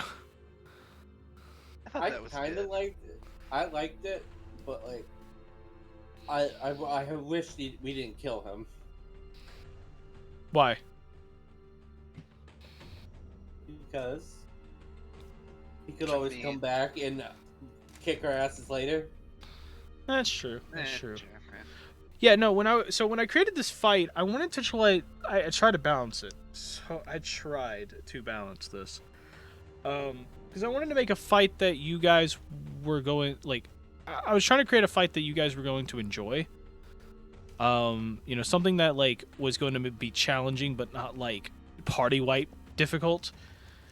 And so I felt like the enemies were like, I felt like that many enemies, even though that they're kind of, even though they were kind of lower level, they, it would have made things a lot easier on me, I guess, to create a fight for you guys. So, Yeah, we have the zoomed out version here. But essentially, I remember when we got into it, I kind of when we got into it, I kind of like I did a bunch of research right before the day before the fight. I did a bunch of research. I was sitting there looking like, what is the best way to make the big bad evil guy, make that fight seem awesome? And there was a bunch of different options, but one thing that I saw, because I wanted to give you guys a challenge, remember. So one thing I saw though is that if you want to make the party feel like a badass, make them fight one very difficult to fight boss. I'm like, okay, that's cool. So they work together and they kill this, this dragon, essentially. That's cool. But then another thing is that if you want to actually prove a challenge to them and or cause them to lose progress because they all have to heal up now, delay them, whatever. If you want to actually create a challenge, add a bunch of small, low-level enemies because of the thing called action economy. Mm-hmm. So I went, okay. So I went in here and I did a bit of both. I created the big bad evil guy, made him, kind of like a, not exactly strong, but a somewhat strong. Enough that, if you guys mow through the minions, you'll eventually get to him and not have to worry about it. But essentially, I created him, and then I created, of course, all the minions, and had multiple doors that minions ran through. More for the fact of minions were just supposed to just come in a couple waves, and you were supposed to, beat them and do all that. I did make a lot of enemies, though, like a lot. Mm-hmm. So unlike the newer fights where I completely overestimate you guys, in this fight I did not. I decided to go overboard. So yeah, no, actually, there was a few times in which I'll get to, in which I planned a little too much and just had to dial it down. Travis and I talked about that in a behind the scenes video you guys can watch. If you go subscribe to the Discord, you can put !Discord in chat, join, and then subscribe, and you guys can go watch that behind the scenes video of one of the episodes. It was the episode we did with Jafar. Some behind the scenes stuff that we do for eDIOCRACY. But essentially, as I got into this and did all the research, I wanted to make sure that they have a really challenging fight. And I will say overall, I'd say it proved to be a very balanced fight, even though it didn't seem that way.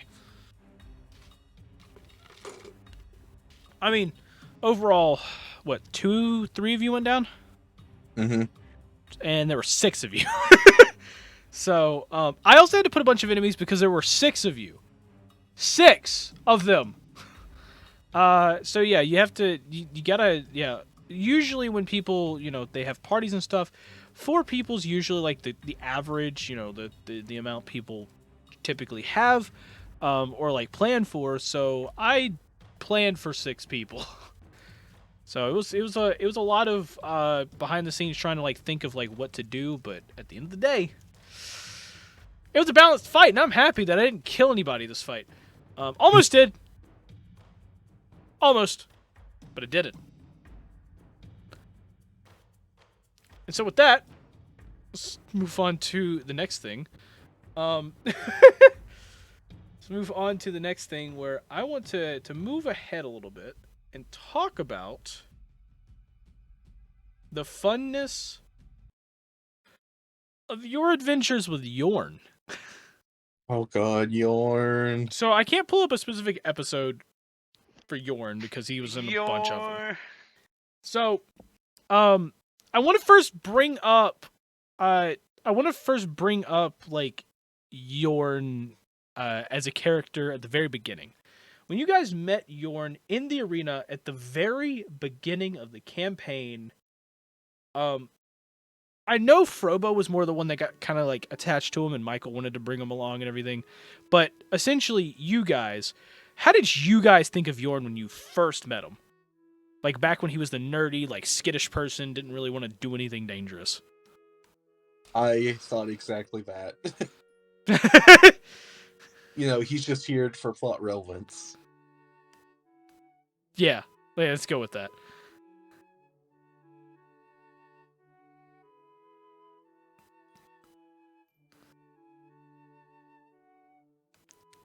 None of the rest of you have any comments on him? Well, I mean, all I remember is me getting his name wrong one time.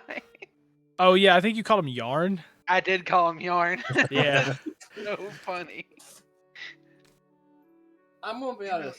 I liked him from the moment we met him. It was nice and innocent and pure, and then we tainted his innocent heart. Yeah. I miss Yorn. I did too. So do I. I probably miss him more than everyone else. Then why are we not trying to find him still? We are. Are we? Yeah. We keep getting sidetracked. Oh, We're doing a gosh. heist. Well, I mean, part of that is because of you, though. Not to mention, we are kind of banned from Hestia right now, like that area. Oh, are you That's talking where- about the cave, Alex? No, I'm talking about the fact that you decided to ride the dragon down into the middle of the town and start killing people. I didn't decide to start killing people. That was all Orgbu. I swear, sir, that wasn't me. It was Orgbu. Yeah, but you kind It was of the dragon. that on. I just said I wanted to yell something cool while sitting on the back of a dragon, okay? And now you have the highest bounty. Mm-hmm. Yeah. But which we might pay off, but anyways, yeah. So we're kind of like fugitives there, where he most likely is. So we're kind of sidetracked by being fugitives. Yeah. Yeah. Yeah. But yeah, I know. I mean, essentially, it came down to the lines. Y'all met him. Y'all did a few adventures. When you guys okay, so I know you guys talked to him and you started learning about his time. You started learning about his time in the school, and you kind of started learning a little bit of time because he mentioned once or twice that he was in that cult before. When he was he was stating all of that.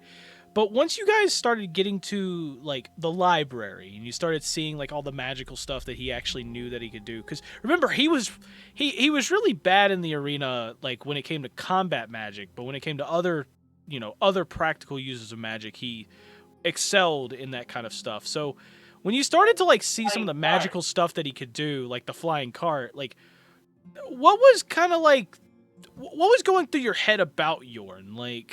Was there any questions of any questions of was he faking it the whole time? Was is there a whole lot more that we just don't know about him? What was the thought process? Second one, definitely the second one. Was he like the errand a little boy? bit of impressed, with that flying cart.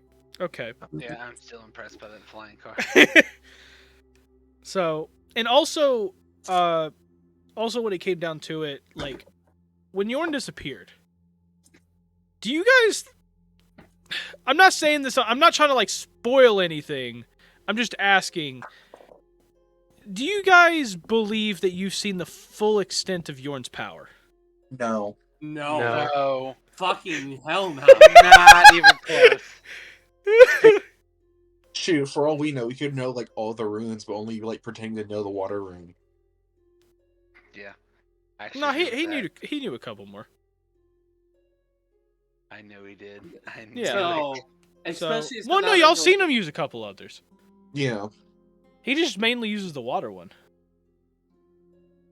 So knowing that he is more powerful than he seems, let's just hope he can find us before one of us before one of the OGs that know him die. Yeah.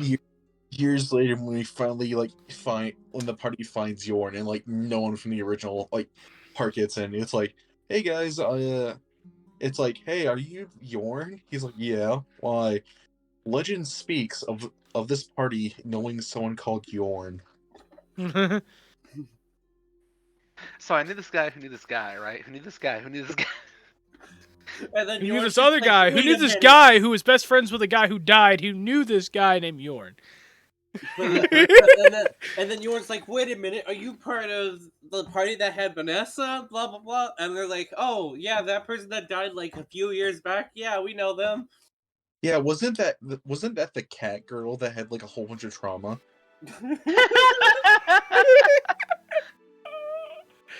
Yeah. She was basically quivering meth at the end, but you know. Well, sorry. You misspoke. Quivering suicidal nut. I said mess. Mess. Yeah. Sorry. Yeah. My hearing's a little bit off. Nut. But yeah. Yeah. Quivering suicidal mess. So, yeah, but as you guys continued and kind of like adventured with Yorn, eventually he disappeared. And then you guys, had to do a few things. But, before he kind of disappeared and you guys, went on your, I guess technically, nah, maybe it's not final. Wait, which one happened first? Was it saving the princess or was it the dungeon? Princess is first. Princess was first? I think so. Am I right? I think? Gosh, I'll have to look.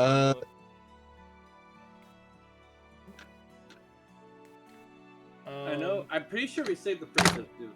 Definitely with Yorn, right? Yeah, I think saved the princess first as for the dungeon. Yeah, I see. Saving the princess was episode 12, and then the dungeon, the actual dungeon itself was the episode 15. But okay, so essentially, you guys, you moved on with Yorn and you hung out a bit. And then was time for me to bring in something I had not done on the channel before, and that was your first dungeon. It was a little difficult to try to come up with puzzles and traps and things like that I thought would make encounters feel kind of awesome. And also, I was very addicted to chess at that time. So when you guys were, when you were coming in and basically you showed up, and you were just trying to figure out where to go. Yorn said he had a contact down in some other district. It was underground, and you go down to the dwarves, and he finally ends up going there, and he meets this guy that's literally a reference to Plants vs. Zombies, named Crazy Dave. Yeah, okay. I think he tried to sell some plants at some point. Yes. He did what? I think he tried to sell some plants at some point. I don't. No. He had a backyard of metal scraps and stuff like that set up as plant turrets almost. So I was making a joke there. Oh, okay. Because Crazy Dave's the one that sells yoga plants. Yeah. So you guys, you guys first showed up, and I want to go back to a time in which I didn't know what to do for his contact. So I literally just came up with the dumbest thing I could think of. And that is where we come to this clip on how to confuse the players.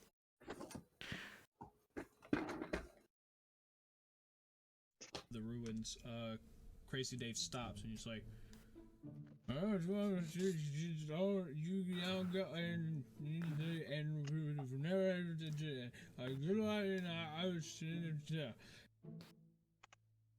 don't think I'll ever be able to decipher what that man says. As y'all come up to the first step. So, Crazy Dave, of course, brings you to the ruins and then does all of that. And then, of course, later on, you guys are just trying to figure out what he said, and then Morgat's just like, I don't know what that, I can never decipher what that man says.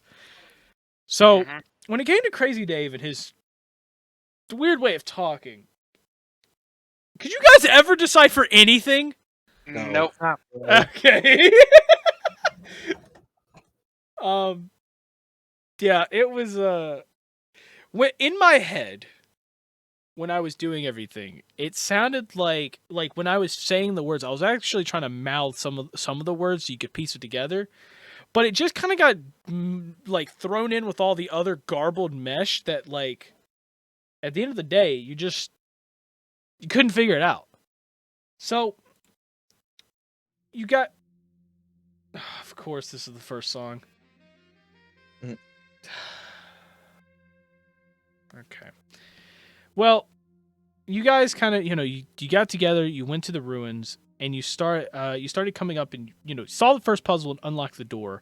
And then all of a sudden, Morgeth, Yorn, and Rilo just disappear in front of you. When that happened, okay, I know Vanessa, how like Alex and Travis kind of reacted.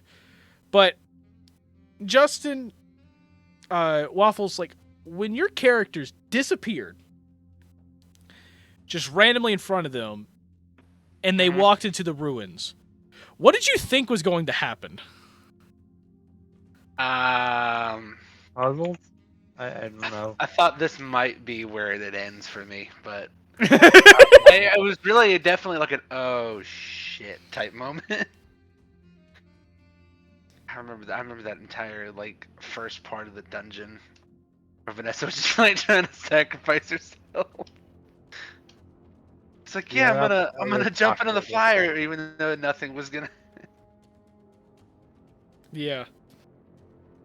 So. Yeah, so sitting there playing Dark Souls, like, don't do it. Yeah. Please. Yeah, I remember that. It was great. That was an amazing episode. Yeah, because they moved on in, they tried doing a bunch of stuff, and I mean, at the end of the day, they just. I was trying to make the puzzles not too painfully obvious, but also like somewhat painfully obvious. Yeah. So, so I just, because I remember when Rilo was trying to break out of the cage at the beginning, he was just constantly just beating the crap out of it, trying to beat the crap out of it, and there was a magical barrier on it. Yeah. And the entire time I'm like, I hope they figure out the whole purpose of this. There is a magical barrier. Yeah, there's a magical barrier around the cage, and when all of this happened, I then finally at some point, like, pointed out that that like, that little scripture thing, the riddle in there, that finally popped out and was like, let's give them a riddle. I planned the riddles ahead of time to try to figure that stuff out, but I never wanted to give it to you guys at the very beginning. More for the fact that I think it was just funnier that you had no clue what you were doing, and then you just get thrown the riddle. Yeah. So, yeah. Stuff. Yeah, dude, that was definitely a weird one. Mm-hmm. Yeah, but as you guys pretty much as you kind of like moved your way through, first they saved the Rilo, they moved on to Morgeth, and did all of that. So when you all grouped up and you started going to the final room with Yorn, and then you found out it was a chessboard, how do you think the fight was going to go?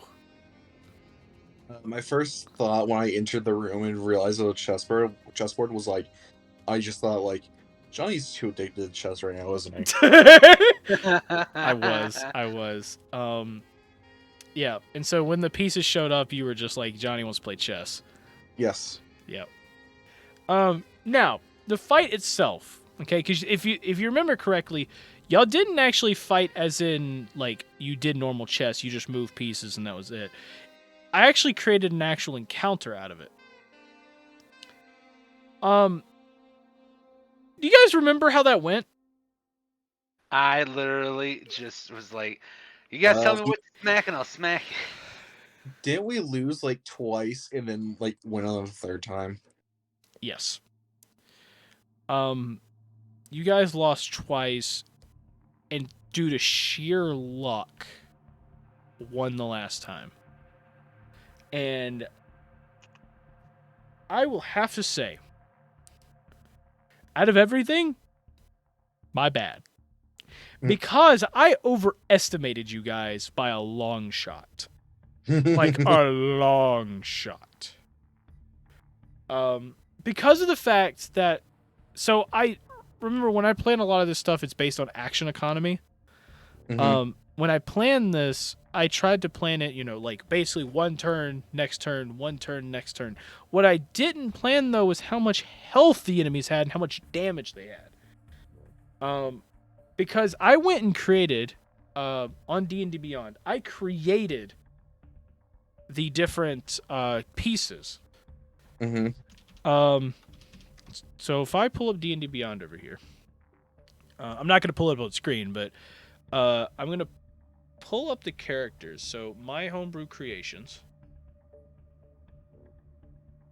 I created the bishop, the knight, the king, the queen, the pawns, and the rooks. Okay, I created all those, got them set up. The pawn alone, let me just read off the stats for everything. So the pawn alone had an average hit points of 20 health. If I'm correct, you guys were level 3. About that, yeah. Yeah, it's about like 3 or 4. You guys were like level... I think you leveled up to level 4 right after. But essentially, you guys are at level 3. These guys... The pawns alone had 20 health. On average. And, oh yeah, for some weird reason, I don't know why I did this, but I gave them dark vision. I gave them, let's see. Yeah, so I gave them dark vision. They had a bunch of damage immunities. Oh my gosh. Like they had, of course they're constructs, so they have immunities to poison, psychic damage. Yeah. They had an immunity to bludgeoning. Oh gosh, wow, there was a lot. There was a lot more than I thought. There was a lot more that I didn't use. I didn't really use immunities back then, but yeah, they actually had. They had immunities to psychic, poison, bludgeoning, piercing, and slashing from non-magical attacks that aren't adamantine. Wow, I'm so glad I didn't use it. I added a magic resistance to them. It was crazy. And the weird part is the pawns alone, their attack was their only attack that they had was called Slam. Which is of course a melee attack, which is a +5 to hit. And it does 1d6 +3 bludgeoning damage. It may not seem like a lot, but you guys still had to fight all of those pawns. And so you had to fight them, and then I went and buffed some others. Because that's just a pawn. The queen was, let's see, the queen had 50 health. And she had a +5 to hit and did 2d8 +3 bludgeoning damage. You guys were fighting a full chessboard of fighters that were above your level. That just beat the crap. Just beat the absolute crap out of you guys. Do you guys know how hard I had to throw that fight? Very. I had to throw that fight to next week. It was definitely difficult trying to figure out. Whoops. It was definitely hard to try to figure out how to balance that. especially with it not being a normal D&D fight. And yeah, you guys, if I continued to do that the way it was supposed to, the actual intentions of that whole thing was what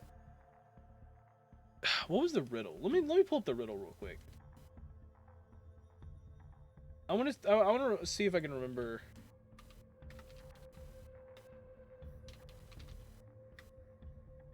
Here we go. Dungeon 1. Okay. So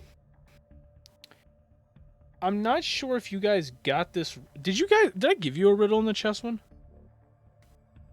I think you did. I think I did. So I had a bunch of random things.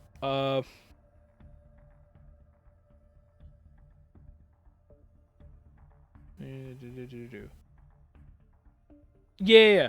So, the riddle is that the riddle, or the little thing that is your hint, essentially, that Yorn ends up finding and reads to you is there are no winners, only survivors. Yeah, that.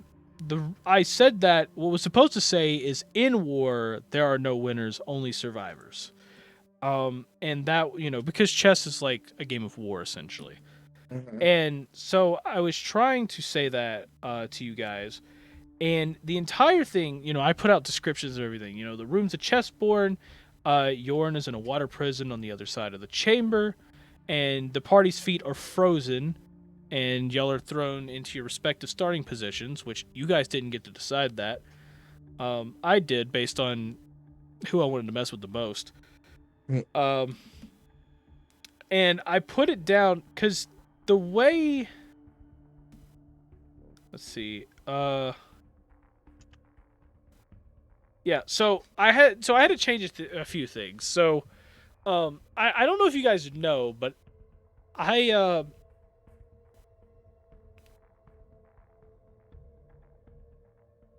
so in order to balance it for you guys, I actually had to change the entire encounter because let me tell you the original encounter. So the original encounter is that you were supposed to force a draw out of the king. Okay? The king was not supposed to fight. You were supposed to actually you're supposed to actually force a draw. However, I had to I made you guys force a draw anyways, but I had to change things because you know how you guys lost multiple times? Well, in my notes, I put, if the party checkmates the other king, Yorn dies. If they are checkmated, Yorn dies, and the previous king is put into the water prison to play again. So that means that with you guys losing 3 times, I could have killed 2 of you. Oh my god. That means after the first round where you guys get checkmated essentially, off the first bit, that would have been it. Yorn essentially would have died right then and there. But because of the fact that I knew that none of you played chess, and the fact is that I accidentally made these enemies a little too tough, I had to dial it down a bit. So yeah. I don't know if you knew all that, but it was broken. It was very broken. But okay, so now that you guys know a little bit more about the dungeon, I'll hate it. You hate it? Oh, okay.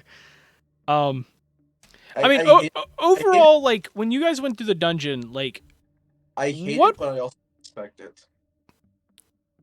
You hated the dungeon, but you expected it? Respect. Oh, respect it. Oh, okay. So, at the end, when you went through that whole dungeon, did it feel satisfying to beat it? No, because I remember the end of it, like the stuff I tried to grab before that last door almost killed me. It all faded away, so no, I got no satisfaction out of that whatsoever. That's unfortunate. Yeah. I remember that. Haha, booby trap. I'm Completing like, it though, even if my stuff disappeared too. That's unfortunate. but no, I mean it was fun to do though. Like, even though there wasn't any. Yeah. Big I know. reward Okay, out of it. besides the chess one, how were the other puzzles? The other ones were good. Okay. I just didn't know how to play chess. Yeah. I mean, you knew where the pieces went. I knew what Alex told me to hit. That was it. He was like, attack the queen. I'm like, okay. Good point. So, oh yeah, dude, trying to kill the queen was gonna take forever. I know. I took a couple of chunks out of it. I was thinking at first to like do normal chess, but then I was like, I don't know if I want to trust that, because I don't know if you guys ever watch Harry Potter, but you remember when like they destroyed the pieces? It basically like, yeah, it basically kills a person. I was like, I don't know if I want to do that with these guys because no. all it He's gonna sacrifice himself. Johnny, you gotta think though, Ron lived, so what? You gotta think though, Ron lived. Yeah. I didn't want to party wipe you guys in one round, so I just. Every time I Just think of that. chess, I think of that the Ron no. Yeah. Okay. So moving on a little further, you guys have cool adventures and stuff, and then Yorn disappears. And you started to head off to your journeys into the great beyond of trying to find Yorn. To this day, what do you think happened? Well, I know where the cause of his initial disappearance. I'm pretty sure. Why is that? Because when we were in the cave, we pulled him in, and it was from the dead going like the room. So we pulled him in. But I'm pretty sure that was all illusions. Yeah. Potentially. But, Honestly, he could have just been teleported. Yeah. Knowing A different him place and- in time or something. I don't know. knowing that they've been working on teleportation, he just got teleported somewhere that we don't know, and we're hoping we find him again before Vanessa and Morgoth dies. True. Yeah. At least one of those two is going to be a lot sooner than you think. Hey, yeah. Yeah. Yeah, but when he disappeared, okay, like you saw the puzzle, you saw the little like rune thing that was left behind. You saw all the stuff. So when you guys, saw the puzzles he left behind to go to the ruins up in Tortuga. I love that I called Tortuga. That's what that village was called? The stinky place? Yeah, it's literally Tortuga. I just call it the stinky village. I don't know. It's literally Tortuga. I have it in my notes that village is called Tortuga. That's funny. Because it was literally Tortuga from Pirates of the Caribbean. Mm-hmm. That's literally where I pulled it I've never watched any from. of the Pirates of the Caribbean. Dominic wants to kick my ass for that. Oh my gosh. So yeah, no, that was the village rewrite I had to do. So I just took a village that I already knew about, Tortuga. So because I think I was going back and like watching them again. Because when I was younger, I didn't entirely enjoy the movies. I didn't enjoy them as much as I do now. I haven't watched them recently. Yeah, I think I was rewatching them at that time. And so I was like, screw it, let's put Tortuga in here. So, plus also, I love adding references. So, like, matter of fact, the one of the biggest ones in my head that I can remember is the door to get into the cult place in episode 7 was literally it is literally a Men in Black reference. Oh, really? You didn't remember that? No. Dude, it's literally like the way I described the door is essentially you walked up to it and Yorn was just like, crap, okay, well, I know about this place, so okay, look into the light, and there was a little like it was a metal rod with a little like rectangle where a red light is essentially. You look into Yeah. it, and then you see a flash of light, and then as Oh your my eyes kind of God. adjust, the door's just gone, and it's just an open doorway that leads into another room. Gosh. It was literally supposed So- to be like the mind eraser from Yeah, the neuralizer. yeah, the neuralizer. Yeah. How did I not get that? It's fun. Yeah, I've made so many references that you guys probably haven't even seen. Like Yeah. like you get like the amount or like the ones that you guys haven't realized. Like there were so many references I put in, and I'm constantly throwing them in. I mean, gosh, I can't even think of some of the others, dude. What other ones did I put in? Oh, Ratscallion. It's from Narnia. Oh my God. It's literally from Narnia. I went back and I was watching Narnia at that time. Put Ratscallion. So I went back and watched Narnia movies, put that in there. I was like, bro, like, dude, you don't understand. A lot of my planning with D&D is just watching movies and stuff with it. So like, sometimes I just throw references in there. Sometimes I throw references in there just for the sake of throwing them.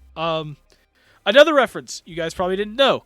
So if you guys remember in Hestia, you came back to Hestia and there was this like camp essentially where you saw Joseph got thrown in prison there in one of the barracks. Mm-hmm. Yeah. Well, when you guys went there and initially talked to the captain was named Captain Bernard. Do you remember him? Bernard. I do, yeah. Yeah.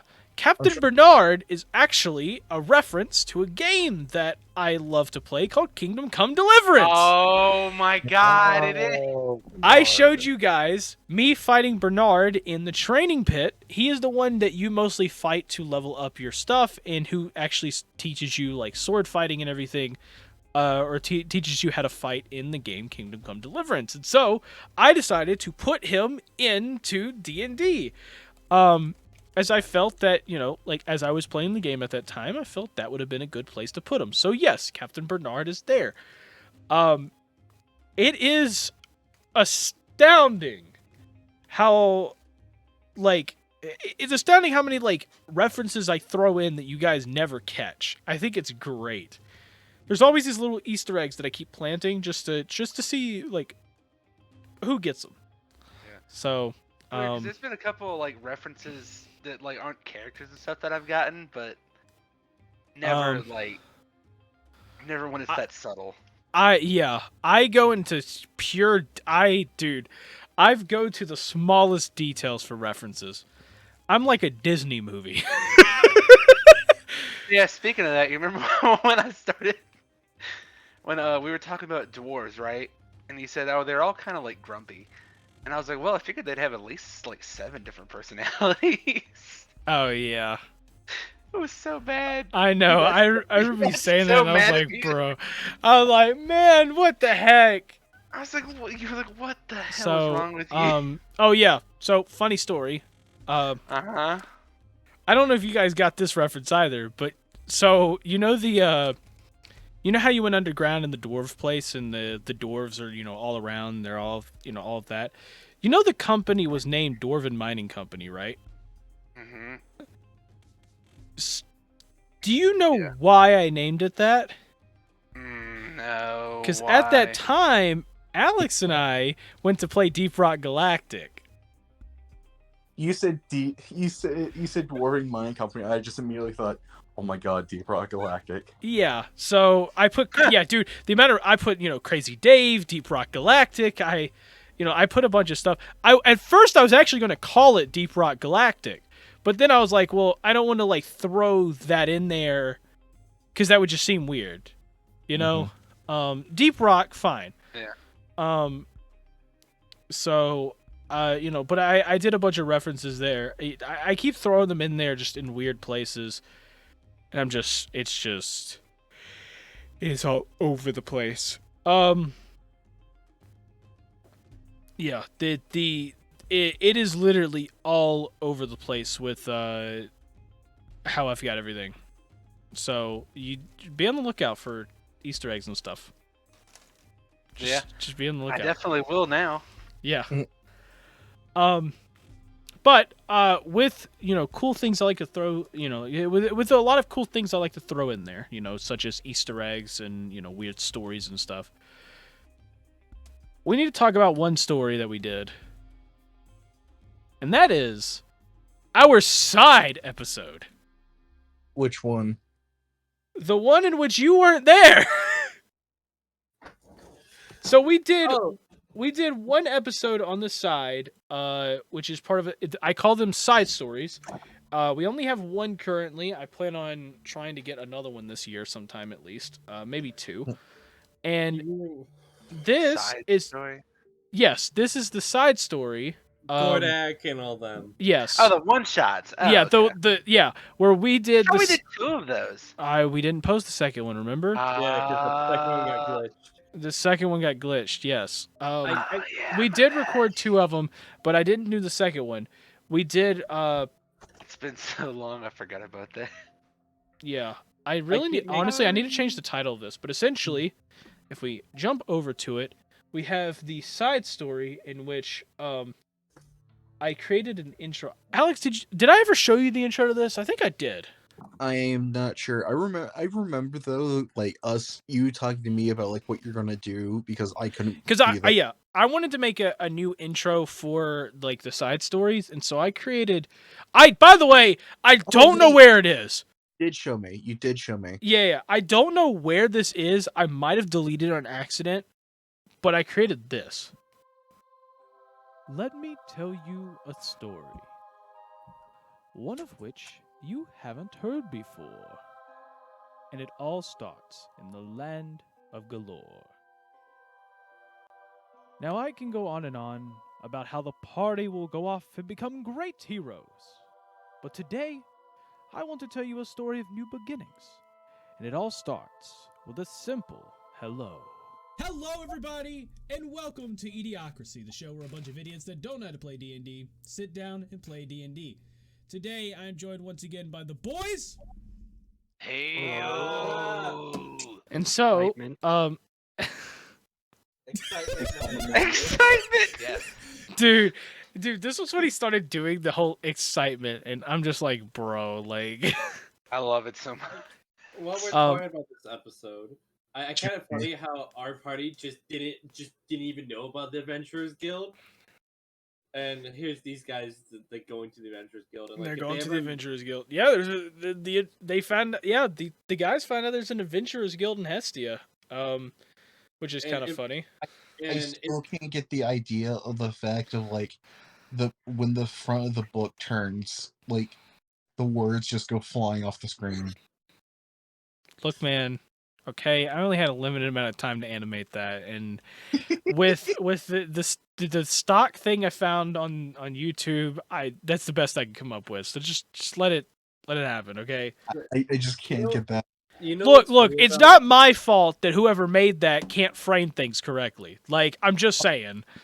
But you know what's funny about the Adventurers Guild? If our characters from the one shot, like during like that join the Adventure Guilds, like meet our actual characters, and we're like, we joined the Adventure Guilds after you, and then our characters like, there's an Adventurers Guild. There's a guild for that. Yeah, but essentially, you guys went into this, and you had this. This episode was one of the first episodes in a long time that you did not fight anybody. And there was a reason for that, wasn't it? Yeah, there was. The reason is because you guys just sat there and talked to 2 old men to try to get them to figure out, how to deal with their feud. Yeah, I forgot. Yeah, because we were learning negotiating skills. Yes. So you guys were like, you guys were, okay, I don't know how negotiating skills are at all. And y'all never looked into details. So y'all kind of, y'all were going into this whole ordeal kind of blind. You had no clue.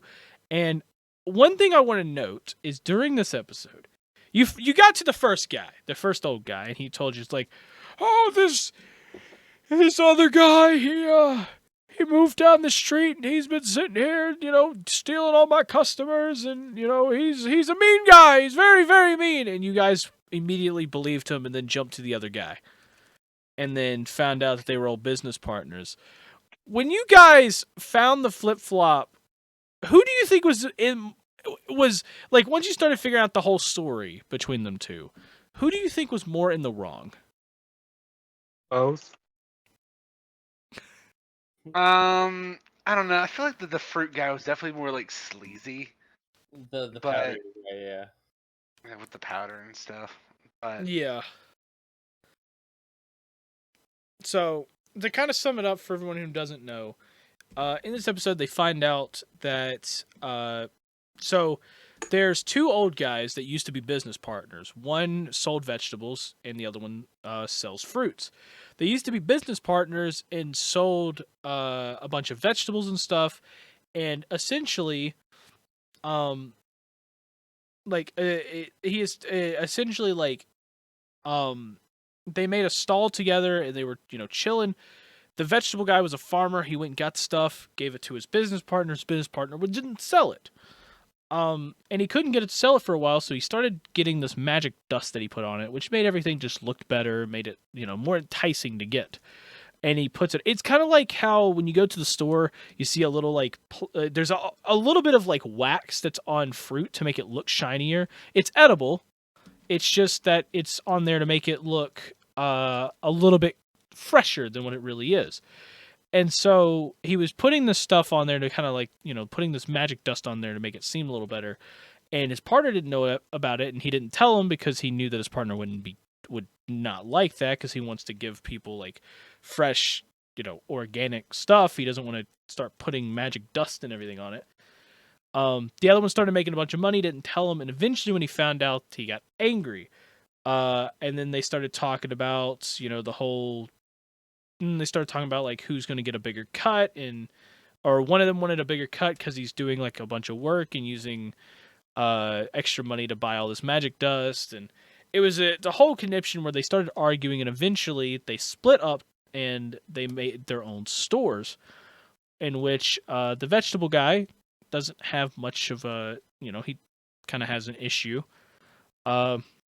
with his old business partner, and his old business partner went off and sold fruits, because when you make fruits look shinier, they look a lot better than vegetables. So he started doing that, and then eventually started to buy vegetables. He started to buy vegetables from, or he would send...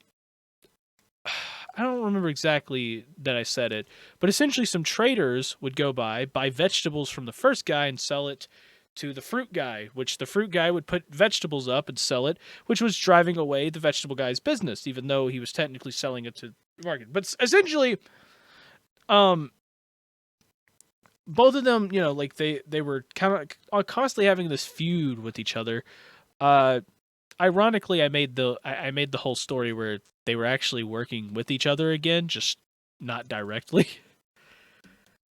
But yeah, you guys, like, you were coming in, like, was there ever a moment in which, like, you thought that one of them was just in the wrong and the other one wasn't? I definitely thought the fruit guy was in the wrong most of the time, but there's a couple of times where I'm like, oh, this vegetable guy's not that good either. So like I said, I definitely thought the fruit guy was way more in the wrong, but yeah. So, you know what? I just thought about?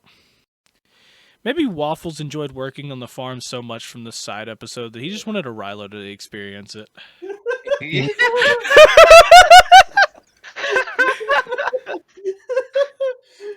I just thought about that. Think about that.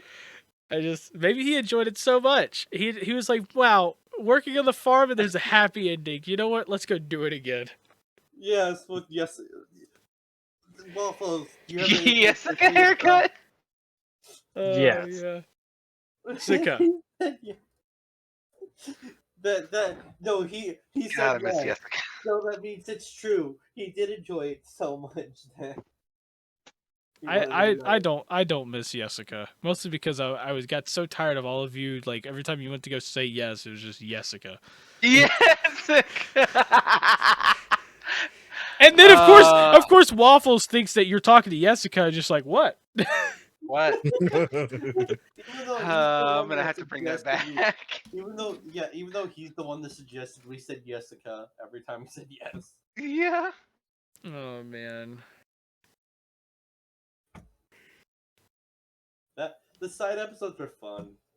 Yeah, They were. I try to make the side episode like a fun thing, something a little different than what you're used to. So, I think going out of the comfort zone a little bit and forcing you guys to kind of like talk to two old guys and try to fix their family feud was, I think it was a good change of pace considering y'all have been like in fights pretty much every episode. What wasn't it like in between the doodle fight and then the dragon fight? Yes. Yeah, I think so. Yep. And then it because what I was thinking was it definitely upped the suspension of what's going to happen next with the main party. Yeah, that's exactly what's happening now. Like I'm doing this to up the suspense of what's gonna happen during the heist. Which is Friday, right? Sure. Sure. Yeah, and my let's see if suspense is killing someone me. fucking dies already. Like, damn, it's been a while since we had a death. Don't Blue say Giant that. Man Blood. Blood. This Ugg is literally just off in suspended space at this point. Yeah. Again. This time he's being held captive. This is literally the second time this week. Okay, so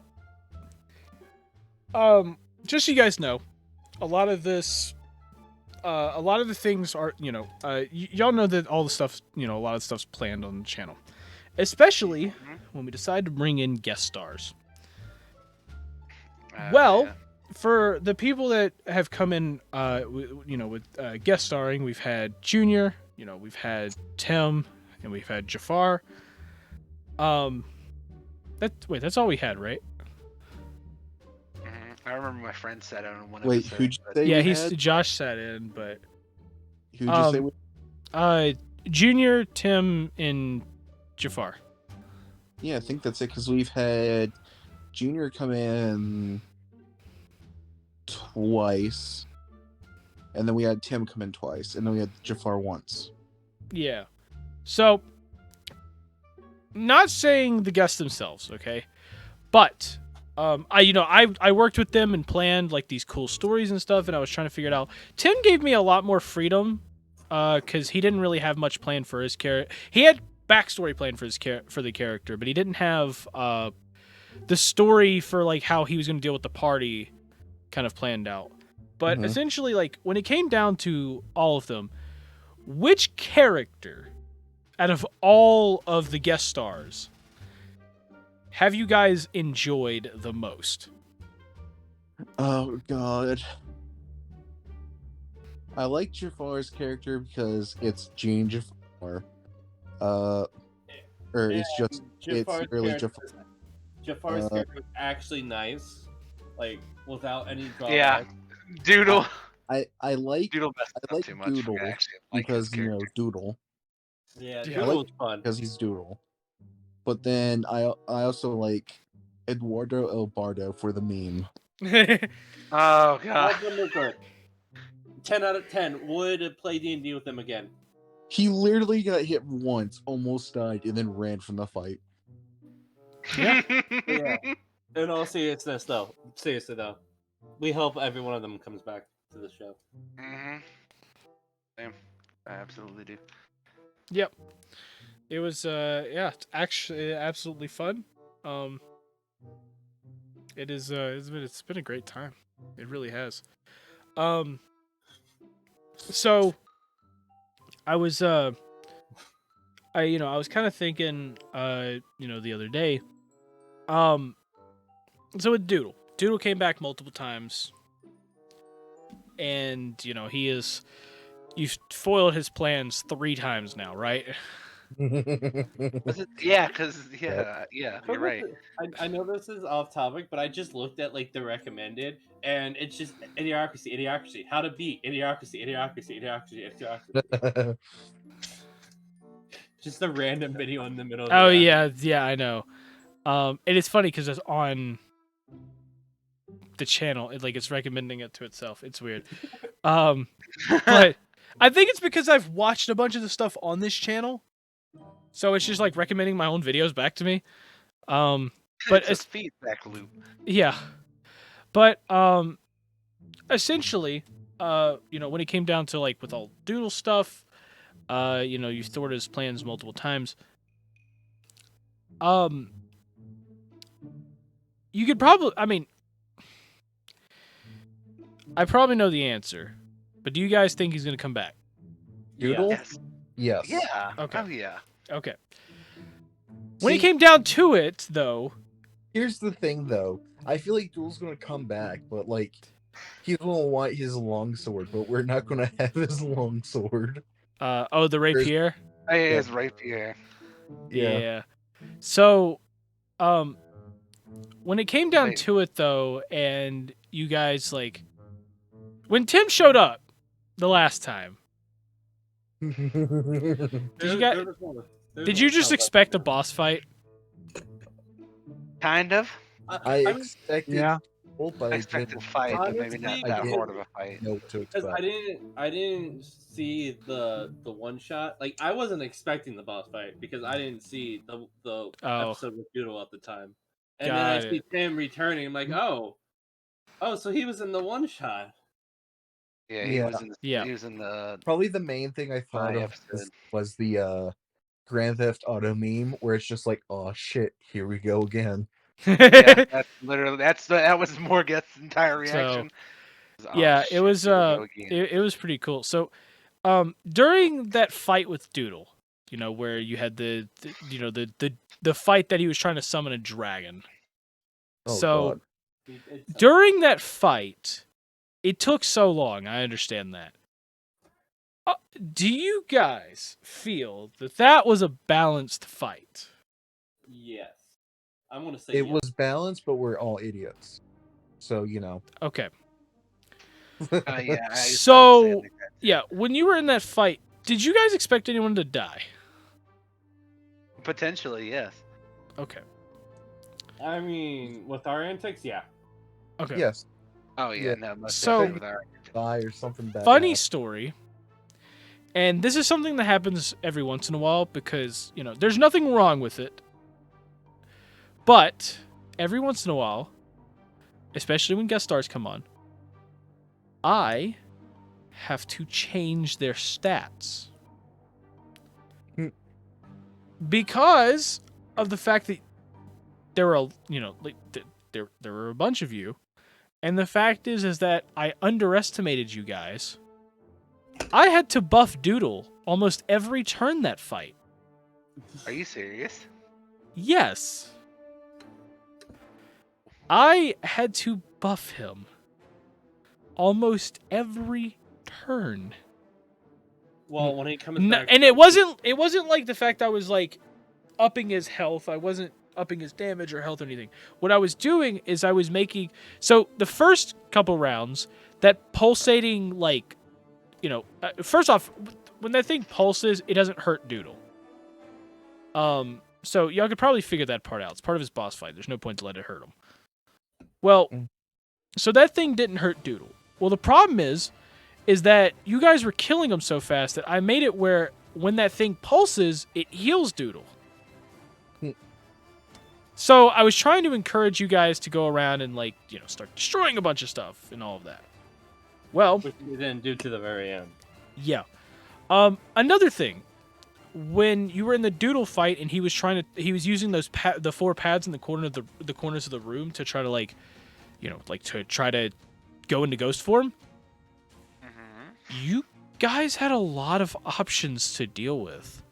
But what I was surprised by the most is you guys didn't actually think about destroying the pads.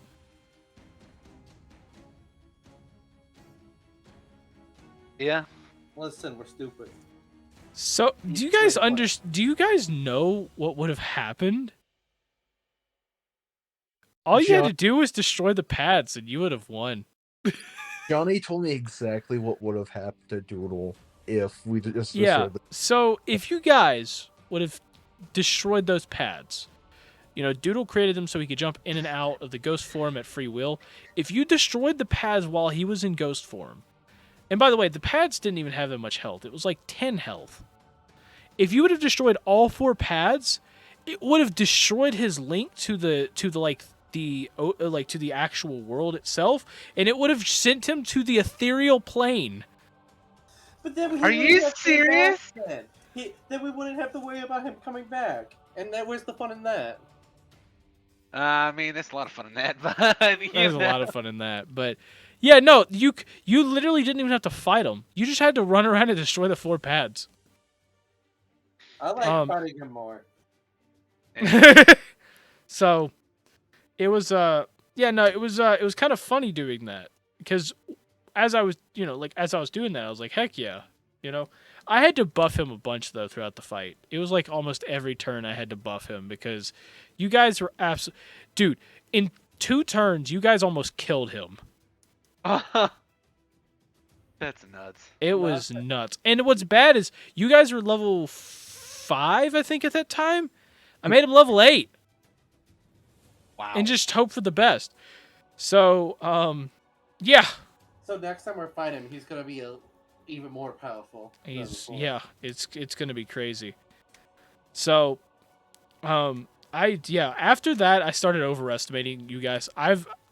Basically what I'm doing now. I used to underestimate you guys a lot, where I would throw something in and be like, oh, that's not enough, let's add another or whatever. But now I do the opposite. So jumping ahead a little bit, you guys go with Jafar in your little guest fight.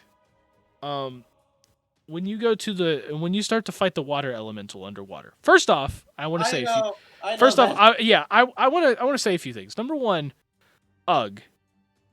You weren't supposed to shoot him. You weren't supposed to. And here's the reason why. So I found out, and this is a weird ruling that I did research for underwater fights, but I didn't know the exact rulings for everything because, like I said, D&D is just, there's so many rules.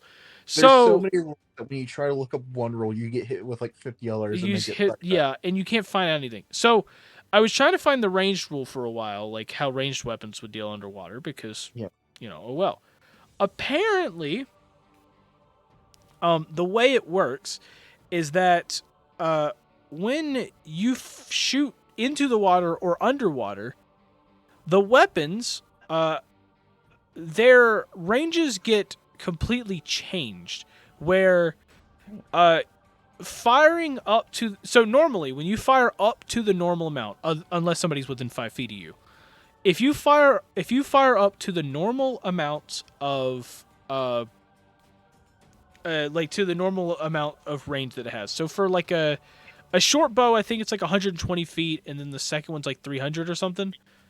Yeah, I think longbow is 150, 600, I think. Yeah, so let's go with that then. Okay, so 150, 600. 150 is what you can shoot to without any disadvantage. You can shoot that normally. After that, going to 600, you can shoot with disadvantage. And then anywhere past that second number, which is the 600. 600? Yeah. Dang. Well, after that, you no longer get disadvantage because you miss. You just can't shoot past that range and hit anything. So, essentially, with you guys doing that, with all of that in mind, when you go underwater, the ranges change. You're shooting at disadvantage all the time up until 150 feet for a longbow. After that, you can't shoot. Okay. So, yeah, and not to mention vision is also very weird underwater. Johnny, does that still apply with sharpshooter? Yes. Okay. Sharpshooter only... Now, I mentioned this before. The only thing that sharpshooter does is lets you shoot around cover. That is it. So, yeah, it doesn't change the range or anything. That's a nice cat you got there.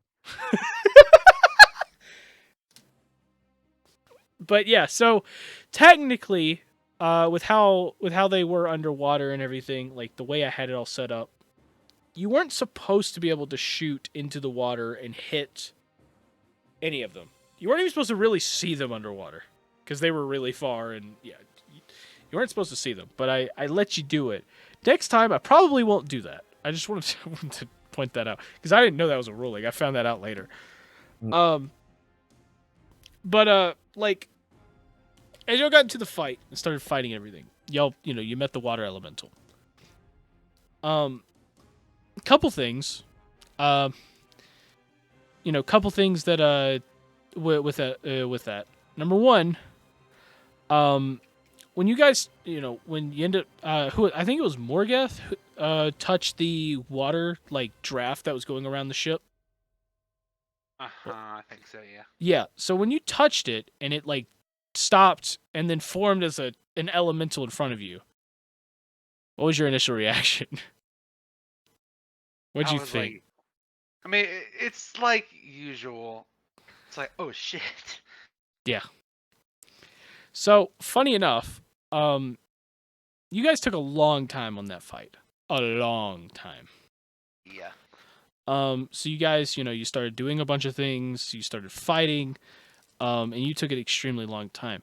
Did you guys know I had a second one planned? And it was supposed to happen on round 3, a second water elemental was supposed to spawn. I learned this when we did the behind the Yes. scenes. There was supposed to be a second one. And when we did the behind the scenes thing, it showed 2 because we were looking through my screen. And Travis just like, wait, there was a second one? Because I had 2 planned, but I only pulled out 1 because you guys took so long. Yeah. That was a crazy fight. It was. Very much a crazy fight. I had never done an underwater fight before, so that was in fact crazy. I tried researching what I could, but it's like one of those scenarios that just doesn't happen too often, unless you're building an entire campaign like that. So, yeah, it's very weird with that. But yeah, no, I essentially just like I tried to make it as best as possible, I guess. I felt it went okay, but man, that fight took forever. Yeah. It was that fight took forever. It took forever. So, yeah.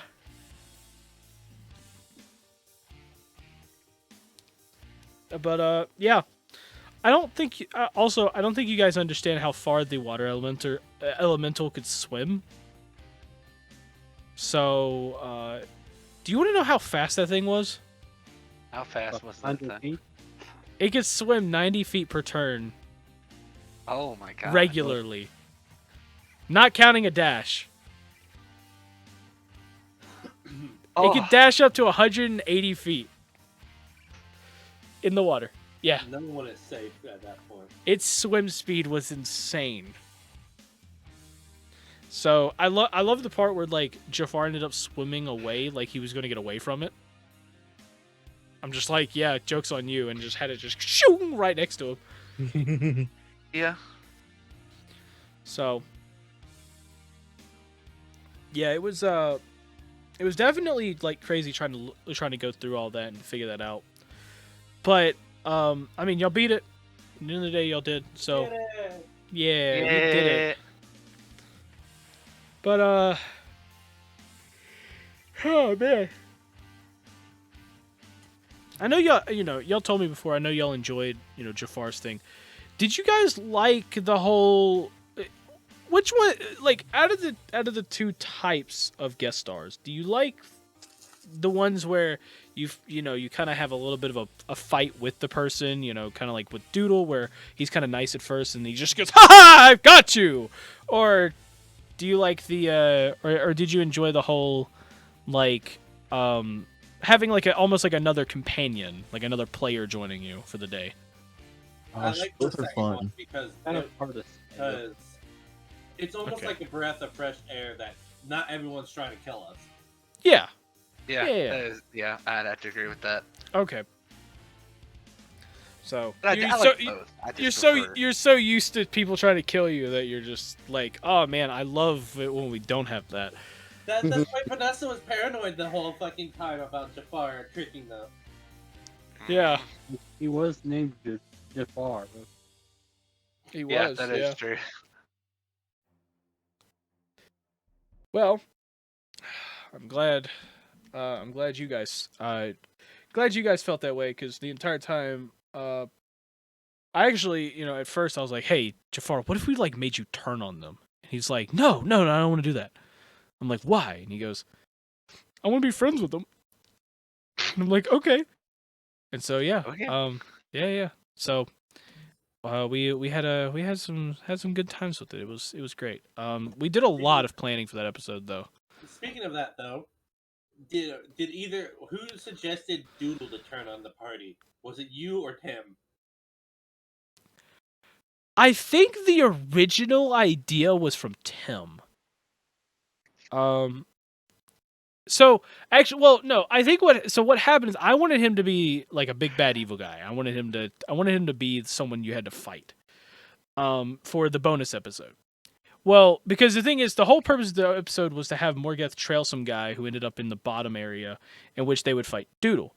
But Tim was like, "Wait, what if I was that guy they were trailing, and then they get there and they find it's a trap?" I'm like, oh, "That's cool." And then he goes, "Wait a minute, no." He goes, "What if I befriend them and we go there together, and then later on I turn on them?" And I'm like, "I got you." And so I think Tim was the one who came up with the idea, and I kind of just went with it. I really did. It was a good idea. Because you guys like hadn't really experienced anything like that before, so I knew you were gonna. I knew all of you guys were gonna trust him blindly in that episode. Yeah. So I knew that Alex, Justin, Jr. were just gonna trust him blindly, and then after that, it was more of the fact like, oh, what the heck? I was also trying to get you guys to roll insight, but the main rule of D&D for a good rule for DMs is just don't tell people to roll stuff unless they are trying to do something. Because if I tell you guys like roll for perception, it starts to make you think, make you not. Or if I tell you to roll insight, whether the person's telling the truth or not, you're never gonna trust them again. Right. So, yeah, I typically just leave that up to interpretation.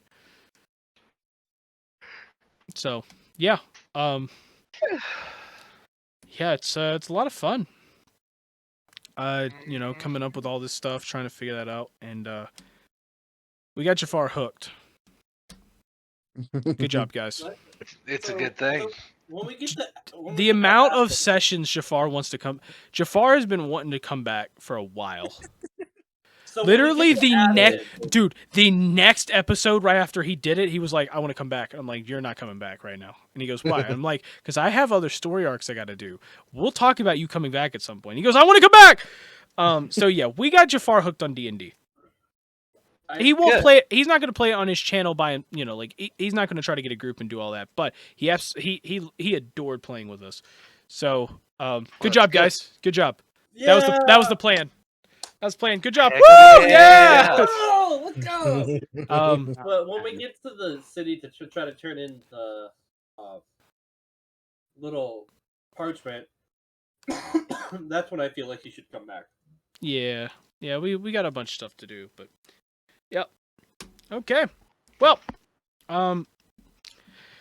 we've pretty much caught up to now. I mean, other than the heist, but you guys will have to see when that happens. So, I think that's where we should end this. Going down memory lane. It's a good thing every once in a while. And this is going to be one of our shorter episodes too, which is always nice. Yeah, I wasn't planning on. I don't want it to be 6 hours of us going down memory lane. There's not a whole lot of memories to go down yet. We have a whole nother year until we have to go down memory lane again. So it's kind of like the perfect time to do this as well. 2023 just started. Yep. Johnny wants to go to the First we suspense. survived. First we We've been- survived Jumanji 1, also known as 2022. Now we're surviving Jumanji 2. Yep. So, yeah, lots of stuff happening.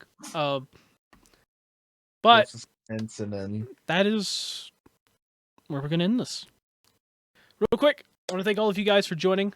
Make sure you press the like, subscribe buttons down below if you enjoyed this nice recap. Please comment some of your favorite memories in 2022. And, tell us how 2022 went for you. And if you have any New Year's resolutions. So, without further ado, I want to thank you all once again. It has been a blast to sit here and play D&D for all of you guys. It has been a blast to create these stories. It has been a blast to play D&D. As from the DM side, and I know the guys love it. I love playing it from the player side. If you guys have never tried it, you should try it for yourself. And if you haven't already, go in the description down below. Check out some cool links. And of course, you can subscribe. You can have a lot of fun. And you can also join us next week in the next episode of eDIOCRACY. This is the cast of eDIOCRACY saying peace out. Have an amazing night or day. And we will see all of you guys in the next episode of eDIOCRACY. Bye-bye! Bye. Bye.